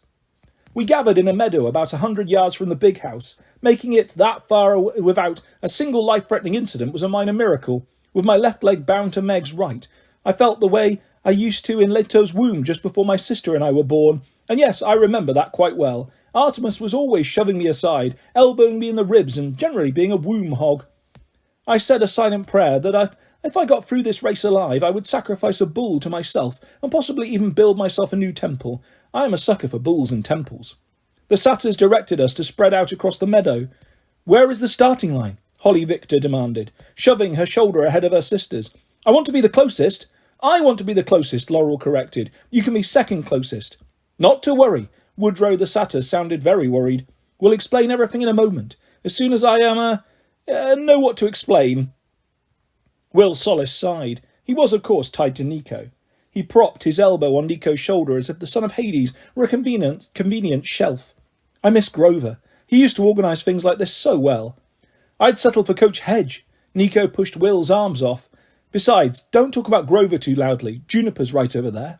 He pointed to one of the dryads, a pretty girl dressed in pale green. Grover's girlfriend. Will explained to me. She misses him a lot. Okay, everybody, Woodrow shouted. Spread out a little bit more, please. We want you to have plenty of room so you know, if you die, you won't take down all the other 8 teams too. Will sighed. I'm so excited. He and Nico loped off. Julia and Alice from the Hermes cabin checked their shoes one more time and then glared at me. Connor Stoll was paired with Paulo Montes, the Brazilian son of Hebe, and neither of them seemed happy about it. Perhaps Connor looked glum because his mangled scalp was covered in so much medicinal salve, his head looked like it had been coughed up by a cat. Or perhaps he just missed his brother Travis. As soon as Artemis and I were born, we couldn't wait to get some distance between us. We staked out our own territories and that was that. But I would have given anything to see her just then. I was sure Zeus had threatened her with severe punishment if she tried to help me during my time as a mortal. But she could have at least sent me a care package from Olympus. A decent toga, some magical acne cream, maybe a dozen cranberry ambrosia scones from the Scylla Cafe. They made excellent scones.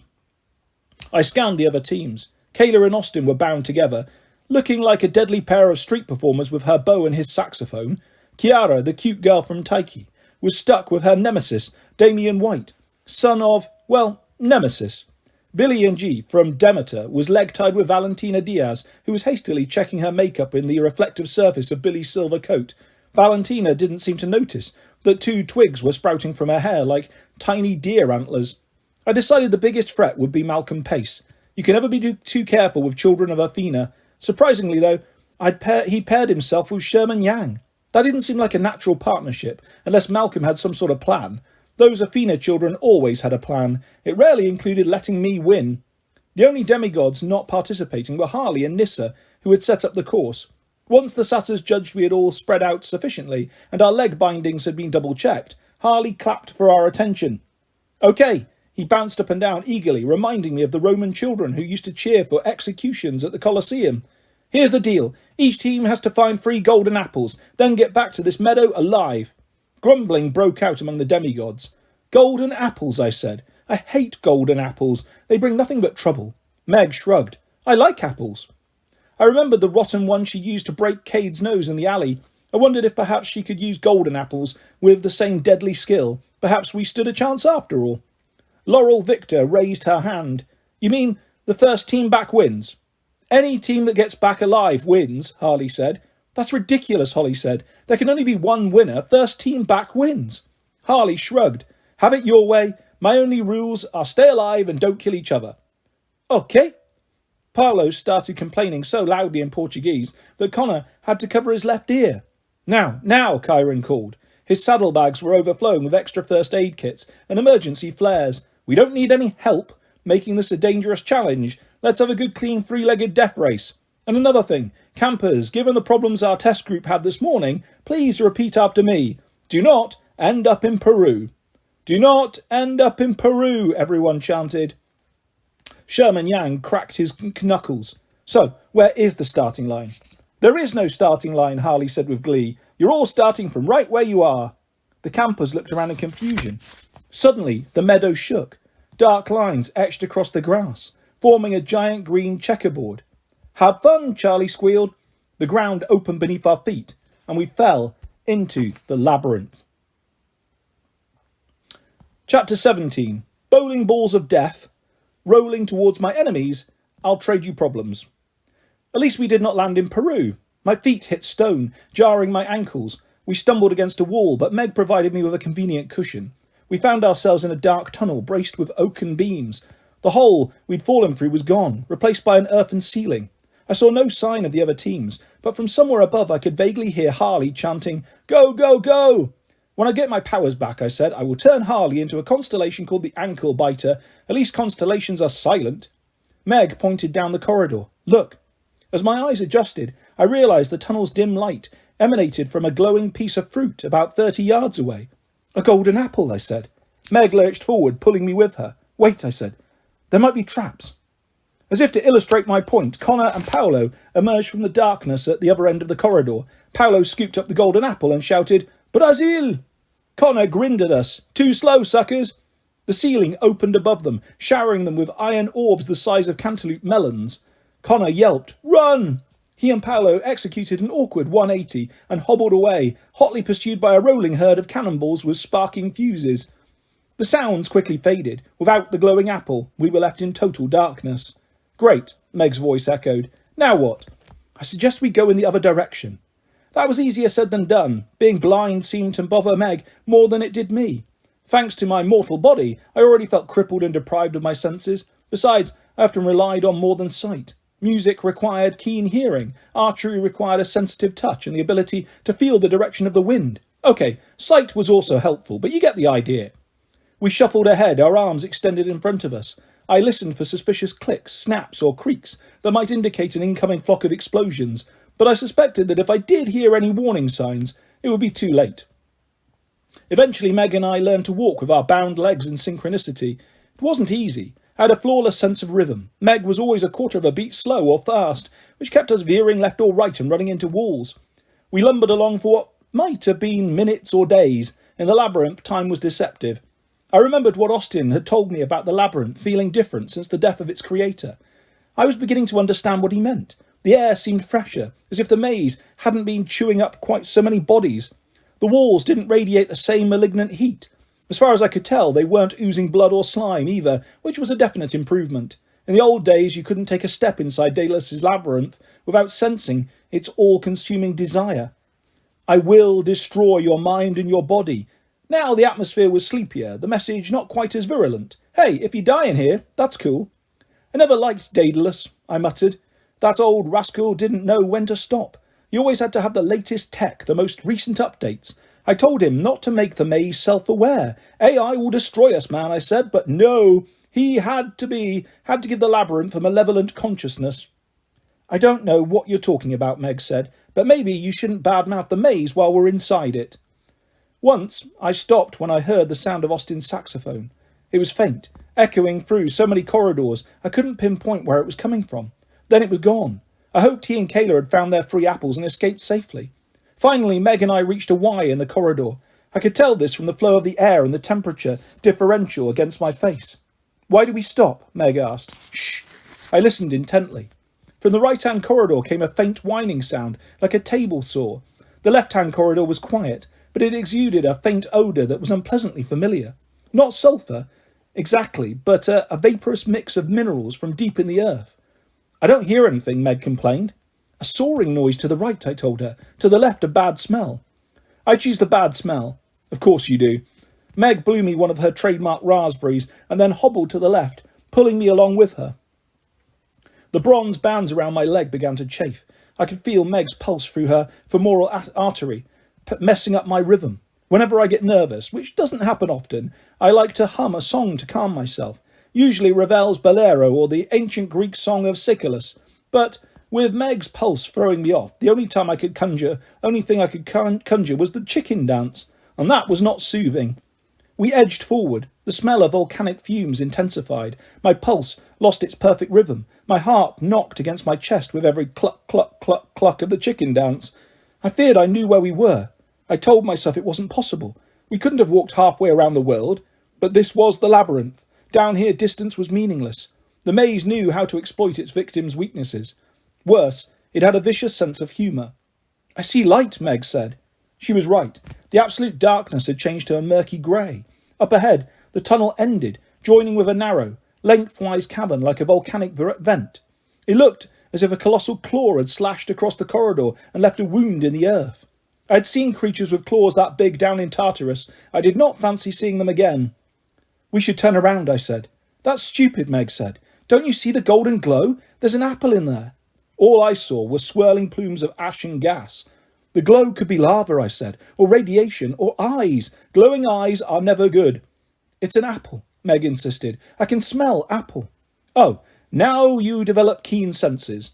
Meg forged onward, giving me little choice but to go with her. For a small girl, she was quite good at throwing her weight around. At the end of the tunnel, we found ourselves on a narrow ledge. The cliff wall opposite was only 10 feet away, but the crevasse seemed to plunge downward forever. Perhaps 100 feet above us, the jagged vent opened into a bigger chamber. A painfully large ice cube seemed to be working its way down my throat. I had never seen this place from below, but I knew exactly where we were. We stood at the Omphalos, the navel of the ancient world. You're shaking, Meg said. I tried to cover her mouth with my hand, but she promptly bit it. Don't touch me, she snarled. Please be quiet. Why? Because right above us, my voice cracked, Delphi, the chamber of the oracle. Meg's nose quivered like a rabbit's. That's impossible. No, it's not, I whispered. And if this is Delphi, that means... From overhead came a hiss, so loud it sounded as if the entire ocean had hit a frying pan and evaporated into a massive steam cloud. The ledge shook. Pebbles rained down. Above, a monstrous body slid across the crevasse, completely covering the opening. The smell of molting snakeskin seared my nostrils. Python. My voice was now an octave higher than Meg's. He's here. Chapter 18. The beast is calling. Tell him I'm not here. Let's hide. Where? In garbage? Natch. Had I ever been so terrified? Perhaps when Typhon raged across the earth, scattering the gods before him. Perhaps when Gaia unleashed her giants to tear down Olympus. Or perhaps when I accidentally saw Ares naked in the gymnasium. That had been enough to turn my hair white for a century. But I had been a god all those times. Now I was only a weak, tiny mortal cowering in the darkness. I could only pray my old enemy would not sense my presence. For once in my long, glorious life, I wanted to be invisible. Oh, why had the labyrinth brought me here? As soon as I thought this, I chided myself. Of course it would bring me where I least wanted to be. Austin had been wrong about the maze. It was still evil, designed to kill. It was just a little subtler about its homicides now. Meg seemed oblivious to our danger, even with an immortal monster 100 feet above us. She had the nerve to stay on task. She elbowed me and pointed to a tiny ledge on the opposite wall, where a golden apple glowed cheerfully. Had Harley placed it there? I couldn't imagine. More likely the boy had simply rolled golden apples down various corridors, trusting that they would find the most dangerous spots to roast. I was really starting to dislike that boy. Meg whispered, "Easy jump." I gave her a look that, under different circumstances, would have incinerated her. Too dangerous. "Apple," she hissed. "Monster," I hissed back. 1, no, 2, no, 3. She jumped, which meant that I also jumped. We made the ledge, though our heels sent a spray of rubble into the chasm. Only my natural coordination and grace saved us from toppling backwards to our deaths. Meg snatched up the apple. Above us, the monster rumbled. "Who approaches?" His voice. Gods above, I remembered that voice, deep and gruff, as if he breathed xenon rather than air. For all I knew, he did. Python could certainly produce his share of unhealthy gases. The monster shifted his weight. More gravel spilled into the crevasse. I stood absolutely still, pressed against the cold face of the rock. My eardrums pulsed with every beat of my heart. I wished I could stop Meg from breathing. I wished I could stop the rhinestones on her glasses from glittering. Python had heard us. I prayed to all the gods that the monster would decide the noise was nothing. All he had to do was breathe down into the crevasse, and he would kill us. There was no escaping his poisonous belch. Not from this distance, not for a mortal. Then, from the cavern above, came another voice, smaller and much closer to human. "Hello, my reptilian friend." I nearly wept with relief. I had no idea who this newcomer was, or why he had been so foolish as to announce his presence to Python, but I always appreciated it when humans sacrificed themselves to save me. Common courtesy was not dead after all. Python's harsh laugh shook my teeth. "Well, I was wondering if you would make the trip, Monsieur Beast." "Don't call me that," the man snapped, "and the commute was quite easy now that the labyrinth is back in service." "I'm so pleased." Python's tone was dry as basalt. I couldn't tell much about the man's voice, muffled as it was by several tons of reptile flesh, but he sounded calmer and more in control than I would have been talking to Python. I had heard the term beast used to describe someone before, but as usual, my mortal brain power failed me. If only I'd been able to retain just the important information. Instead, I could tell you what I had for dessert the first time I dined with King Minos. Spice cake. I could tell you what colour chitons the sons of Niobe were wearing when I slew them. A very unflattering shade of orange. But I couldn't remember something as basic as whether this beast was a wrestler, a movie star, or a politician. Possibly all three. Next to me, in the glow of the apple, Meg seemed to have turned to bronze. Her eyes were wide with fear. A little late for that, but at least she was quiet. If I didn't know better, I might have thought the man's voice terrified her more than the monster's. "So, Python," the man continued, "any prophetic words to share with me?" "In time, my lord." The last words were spoken with amusement, but I'm not sure anyone else would have recognised it. Aside from myself, few had been on the receiving end of Python's sarcasm and lived to tell the tale. "I need more than your assurances," the man said. "Before we proceed, we must have all the oracles under our control." All the oracles. Those words almost sent me off the cliff, but somehow I retained my balance. "In time," Python said. "As we agreed, we have come this far by biding our time, yes? You did not reveal your hand when the Titans stormed New York. I did not march to war with the Gaia's giants. We both realized the time for victory was not yet right. You must remain patient for a while longer." "Don't lecture me, snake. While you slumbered, I built an empire. I have spent centuries." Yes. The monster exhaled, causing a tremor along the cliff face. "And if you ever want your empire to come out of the shadows, you need to deliver on your side of the bargain first. When will you destroy Apollo?" I stifled a yelp. I should not have been surprised that they were talking about me. For millennia, I had assumed that everyone talked about me all the time. I was so interesting they simply couldn't help it. But this business about destroying me, I didn't like that. Meg looked more terrified than I'd ever seen her. I wanted to think she was worried for my sake, but I had a feeling she was equally concerned about herself. Again, those mixed-up demigod priorities. The man stepped closer to the chasm. His voice became clearer and louder. "Don't worry about Apollo. He is exactly where I need him to be. He will serve our purpose, and once he is no longer useful—" He did not bother finishing the statement. I was afraid it did not end with, "We will give him a nice present and send him on his way." With a chill, I recognised the voice from my dream. It was the nasal sneer of the man in the purple suit. I also had a feeling I'd heard him sing before, years and years ago, but that didn't make sense. Why would I suffer through a concert given by an ugly purple-suited man who called himself the Beast? I was not even a fan of death metal polka. Python shifted his bulk, showering us with more rubble. "And how exactly will you convince him to serve our purpose?" The Beast chuckled. "I have well-placed help within the camp, who will steer Apollo towards us. Also, I have upped the stakes. Apollo will have no choice. He and the girl will open the gates."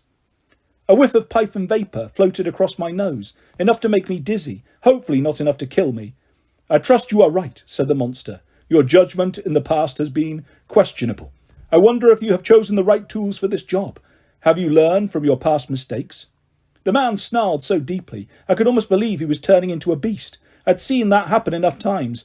Next to me, Meg whimpered. "Listen here, you overgrown reptile," the man said. "My only mistake was not burning my enemies fast enough, often enough. I assure you I am stronger than ever. My organisation is everywhere. My colleagues stand ready. When we control all 4 oracles, we will control fate itself." "And what a glorious day that will be." Python's voice was jagged with contempt. "But beforehand, you must destroy the 5th oracle, yes? That is the only one I cannot control. You must set flame to the grove of—" "Dodona," I said. The word leapt unbidden from my mouth and echoed through the chasm. Of all the stupid times to retrieve a piece of information, of all the stupid times to say it aloud, oh, the body of Lester Papadopoulos was a terrible place to live. Above us, the conversation stopped. Meg hissed at me. "You idiot." The Beast said, "What was that sound?" Rather than answer, "Oh, that's just us," we did something even more foolish. One of us, Meg or me, personally, I blame her, must have slipped on a pebble. We toppled off the ledge and fell into the sulphurous clouds below. Squish! The labyrinth most definitely had a sense of humour. Instead of allowing us to smash into a rock floor and die, the maze dropped us into a mound of wet, full garbage bags. If you're keeping score, that was the 2nd time since becoming mortal that I had crash-landed in garbage, which was 2 times more than any god should endure. We tumbled down the pile in a frenzy of 3-legged flailing. We landed at the bottom, covered with muck, but miraculously still alive. Meg sat up, glazed in a layer of coffee grounds. I pulled a banana peel off my head and flicked it aside. "Is there some reason you keep landing us in trash heaps?" "Me? You're the one who lost his balance." Meg wiped her face without much luck. In her other hand, she clutched the golden apple with trembling fingers. "Are you all right?" I asked. "Fine," she snapped. Clearly that was not true. She looked as if she'd just gone through Hades' haunted house. Pro tip, do not. Her face was pallid. She had bitten her lip so hard her teeth were pink with blood. I also detected the faint smell of urine, meaning one of us had got scared enough to lose bladder control, and I was 75% sure it wasn't me. "That man upstairs," I said. "You recognised his voice?" "Shut up. That's an order." I attempted to reply. To my consternation, I found that I couldn't. My voice had heeded Meg's command all on its own, which did not bode well. I decided to file away my questions about the beast for later. I scanned our surroundings. Garbage chutes lined the walls on all 4 sides of the dismal little basement. As I watched, another bag of refuse slid down the right-hand chute and hit the pile. The smell was so strong it could have burned paint off the walls, if the grey breeze blocks had been painted. Still, it was better than smelling the fumes of Python. The only visible exit was a metal door marked with a biohazard sign. "Where are we?" Meg asked. I glared at her, waiting. "You can talk now," she added. "This is going to shock you," I said, "but it appears we are in a garbage room." "But where?" "Could be anywhere. The labyrinth intersects with subterranean places all around the world." "Like Delphi." Meg glowered at me, as if our little Greek excursion had been my fault and not, well, only indirectly my fault. "That was unexpected," I agreed. "We need to speak with Chiron." "What is Dodona?" I'll explain it all later." I didn't want Meg to shut me up again. I also didn't want to talk about Dodona while trapped in the labyrinth. My skin was crawling, and I didn't think it was just because I was covered in sticky soda syrup. "First, we need to get out of here." Meg glanced behind me. Well, it wasn't a total waste. She reached into the garbage and pulled out a second piece of glowing fruit. "Only 1 more apple to go." Perfect. The last thing I cared about was finishing Harley's ridiculous race, but at least it would get Meg moving. "Now, why don't we see what fabulous biohazards await us behind the door? Chapter 19. They have gone missing. No, no, no, no, no, no, no, etc. The only biohazards we encountered were vegan cupcakes. After navigating several torchlit corridors, we burst into a crowded modern bakery that, according to the menu board, had the dubious name The Level 10 Vegan. Our garbage volcanic gas stench quickly dispersed the customers, driving most towards the exit and causing many non-dairy, gluten-free baked goods to be trampled. We ducked behind the counter, charged through the kitchen doors, and found ourselves in a subterranean amphitheatre that looked centuries old. Tiers of stone seats ringed a sandy pit that was about the right size for a gladiator fight. Hanging from the ceiling were dozens of thick iron chains. I wondered what ghastly spectacles might have been staged here, but we didn't stay very long. We limped out of the opposite side, back into the labyrinth's twisting corridors. By this point, we had perfected the art of three-legged running. Whenever I started to tire, I imagined Python behind us, spewing poisonous gas. At last we turned a corner and Meg shouted, "There!" In the middle of the corridor sat a third golden apple. This time I was too exhausted to care about traps. We loped forward until Meg scooped up the fruit. In front of us, the ceiling lowered, forming a ramp. Fresh air filled my lungs. We climbed to the top, but instead of feeling elated, my insides turned as cold as the garbage juice on my skin. We were back in the woods. "Not here," I muttered. "Gods, no." Meg hopped us in a full circle. Maybe it's a different forest. But it wasn't. I could feel the resentful stare of the trees, the horizon stretching out in all directions. Voices began to whisper, waking to our presence. "Hurry," I said. As if on cue, the bands around our legs sprang loose. We ran. Even with her arms full of apples, Meg was faster. She veered between trees, zigzagging left and right, as if following a course only she could see. My legs ached and my chest burned, but I didn't dare fall behind. Up ahead, flickering points of light resolved into torches. At last we burst out of the woods, right into a crowd of campers and satyrs. Chiron galloped over. "Thank the gods!" "You're welcome," I gasped, mostly out of habit. "Chiron, we have to talk." In the firelight, the centaur's face seemed carved from shadow. "Yes, we do, my friend. But first, I fear one more team is still missing. Your children, Kayla and Austin." Chiron forced us to take showers and change clothes. Otherwise, I would have plunged straight back into the woods. By the time I was done, Kayla and Austin still had not returned.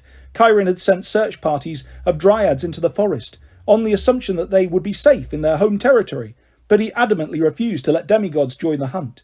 "We cannot risk anyone," he said. "Kayla, Austin, and the other missing. They would not want that." 5 campers had now disappeared. I harboured no illusions that Kayla and Austin would return on their own. The beast's words still echoed in my ears. "I have upped the stakes. Apollo will have no choice." Somehow he had targeted my children. He was inviting me to look for them and to find the gates of this hidden oracle. There was still so much I did not understand. How the ancient grove of Dodona had relocated here, what sort of gates it might have, why the beast thought I could open them, and how he'd snared Austin and Kayla. But there was one thing I did know. The beast was right. I had no choice. I had to find my children. My friends. I would have ignored Chiron's warning and run into the forest except for Will's panicked shout, "Apollo, I need you!" At the far end of the field, he had set up an impromptu hospital where 6 campers lay injured on stretchers. He was frantically tending to Paolo Montez while Nico held down the screaming patient.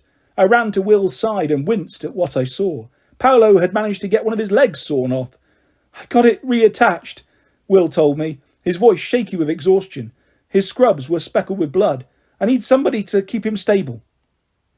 I pointed to the woods. "But—" "I know," Will snapped. "Don't you think I want to be out there searching too? We're short-handed for healers. There's some Salvia nectar in that pack. Go." I was stunned by his tone. I realised he was just as concerned about Kayla and Austin as I was. The only difference, Will knew his duty. He had to heal the injured first, and he needed my help. Yes, I said. Of course." I grabbed the supply pack and took charge of Paolo, who had conveniently passed out from the pain. Will changed his surgical gloves and glared at the woods. "We will find them. We have to." Nico D'Angelo gave him a flask. "Drink. Right now. This is where you need to be." I could tell the son of Hades was angry too. Around his feet, the grass steamed and withered. Will sighed. "You're right, but that doesn't make me feel better. I have to set Valentina's broken arm now. You want to assist?" "Sounds gruesome," Nico said. "Let's go." I tended to Paolo Montez until I was sure he was out of danger, then asked two satyrs to carry his stretcher to the Hebe cabin. I did not. I did what I could to nurse the others.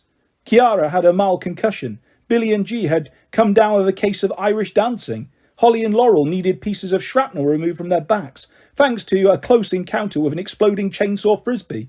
The Victor twins had placed in first, predictably, but they also demanded to know which of them had the most pieces of shrapnel extracted, so they could have bragging rights. I told them to be quiet, or I would never allow them to wear laurel wreaths again. As the guy who held the patent on laurel wreaths, that was my prerogative. I found my mortal healing skills were passable. Will Solis Farrow outshone me, but that didn't bother me as much as my failures with archery and music had. I suppose I was used to being second in healing. My son, Asclepius, had become the god of medicine by the time he was 15, and I couldn't have been happier for him. It left me time for my other interests. Besides, it's every god's dream to have a child who grows up to be a doctor. As I was dashing up from the shrapnel extraction, Harley shuffled over, fiddling with his beacon device. His eyes were puffy from crying. "It's my fault," he muttered. "I got them lost. I'm sorry." He was shaking. I realised the little boy was terrified of what I might do. For the past 2 days, I had yearned to cause fear in mortals again. My stomach had boiled with resentment and bitterness. I wanted someone to blame for my predicament, for the disappearances, for my own powerlessness to fix things. Looking at Harley, my anger evaporated.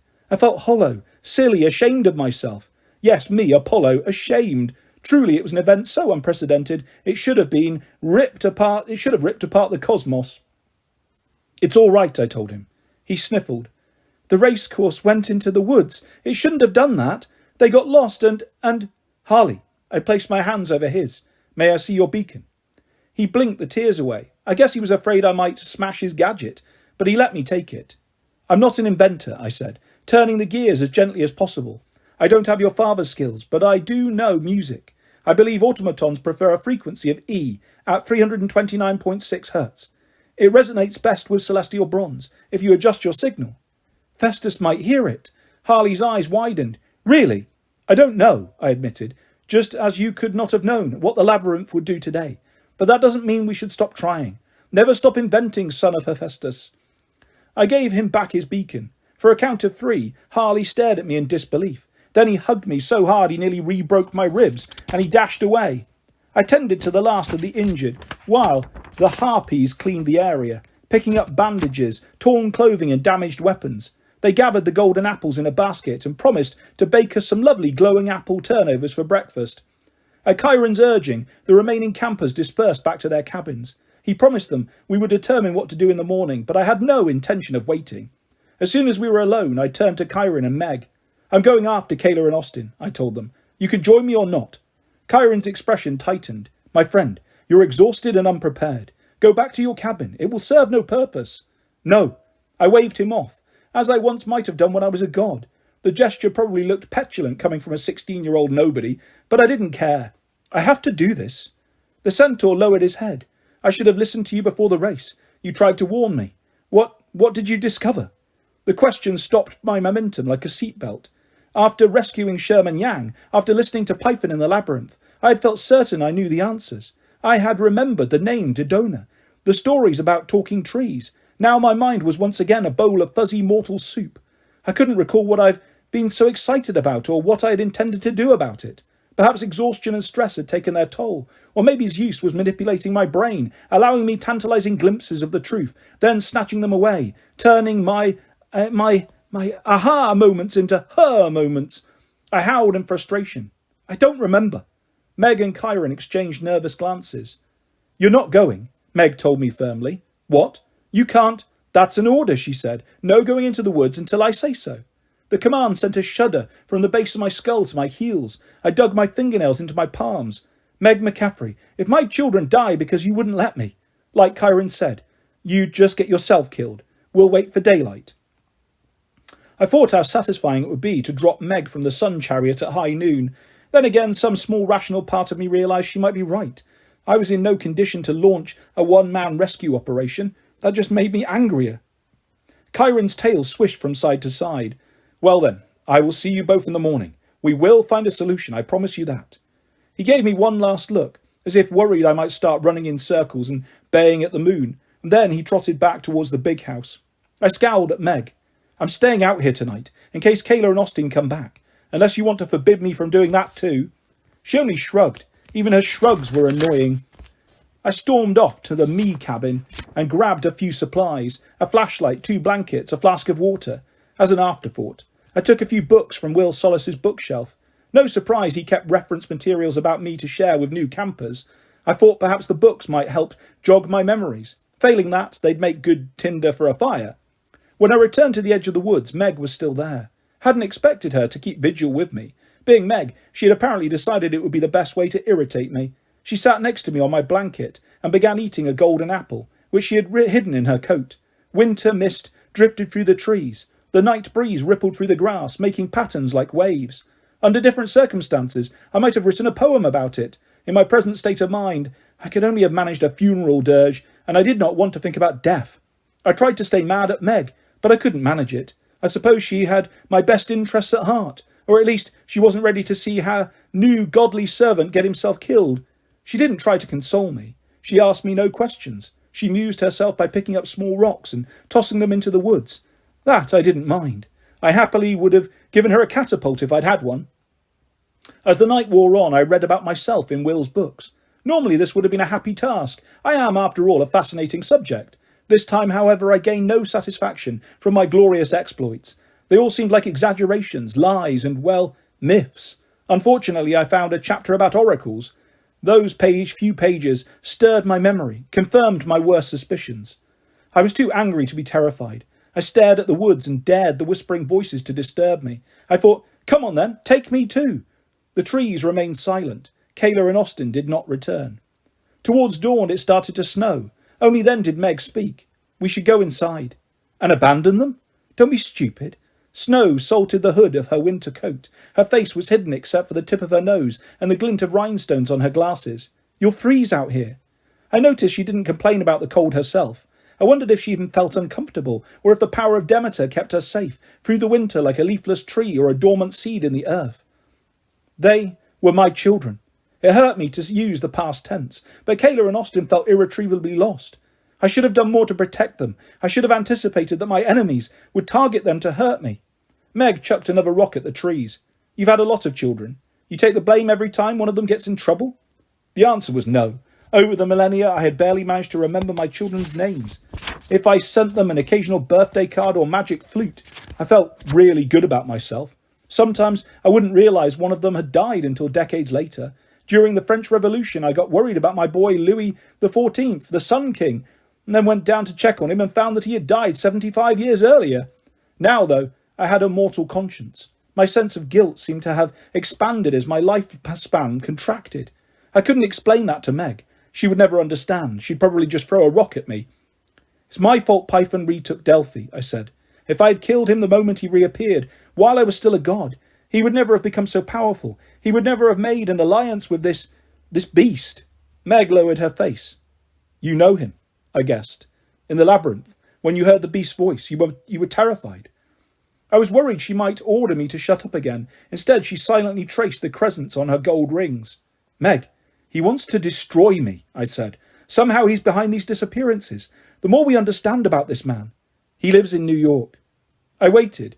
It was difficult to glean much information from the top of Meg's head. All right, I said. That narrows it down to 8.5 million people. And what else? Meg picked up the calluses on her fingers. If you're a demigod on the streets, you hear about the beast. He takes people like me. A snowflake melted on the back of my neck. Takes people? Why? To train, Meg said. To use like servants, soldiers, I don't know. And you've met him? Please don't ask me. Meg, he killed my dad. Her words were quiet, but they hit me harder than a rock in the face. Meg, I'm sorry. How? I refused to work for him, she said. My dad tried to... She closed her fists. I was really small. I hardly remember it. I got away. Otherwise the beast would have killed me too. My stepdad took me in.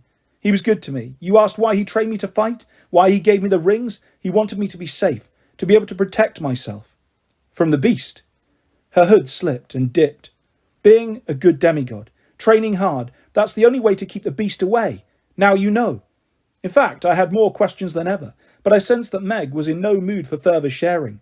I remembered her expression as we stood on the ledge under the chamber of Delphi, her look of absolute terror when she recognised the beast's voice. Not all monsters were 3-ton reptiles with poisonous breath. Many wore human faces. I peered into the woods. Some were in there. 5 demigods were being used as bait, including 2 of my children. The beast wanted me to search for them, and I would, but I would not let him use me. I have well-placed help within the camp, the beast had said. That bothered me. I knew from experience that any demigod could be turned against Olympus. I had been at the banquet table when Tantalus tried to poison the gods by feeding us his chopped-up son in a stew. I'd watched as King Mithridates sided with the Persians and massacred every Roman in Anatolia.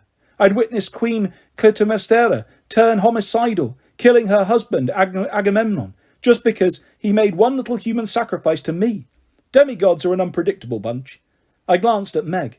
I wondered if she could be lying to me, if she was some sort of spy. It seemed unlikely. She was too contrary, impetuous, and annoying to be an effective mole. Besides, she was technically my master. She could order me to do almost any task, and I would have to obey. If she was out to destroy me, I was already as good as dead. Perhaps Damian White, a son of Nemesis, was a natural choice for backstabbing duty. Or Connor Stoll, Alicia, or Julia. A child of Hermes had recently betrayed the gods by working for Kronos. They might do so again. Maybe that pretty Chiara, daughter of Tyche, was in league with the beast. Children of luck were natural gamblers. The truth was I had no idea. The sky turned from black to grey. I became aware of a distant thump, thump, thump. A quick, relentless pulse that got louder and louder. At first I feared it might be the blood in my head. Could human brains explode from too many worrisome thoughts? Then I realised the noise was mechanical, coming from the west. It was the distinctly modern sound of rotor blades, cutting the air. Meg lifted her head. Is that a helicopter? I got to my feet. The machine appeared, a dark red Bell 412, cutting north along the coastline. Riding the skies as often as I do, I know my flying machines. Painted on the helicopter's side was a bright green logo with the letters DE. Despite my misery, a small bit of hope kindled inside me. The satyrs Millard and Herbert must have succeeded in delivering their message. That, I told Meg, is Rachel Elizabeth Dare. Let's go see what the Oracle of Delphi has to say.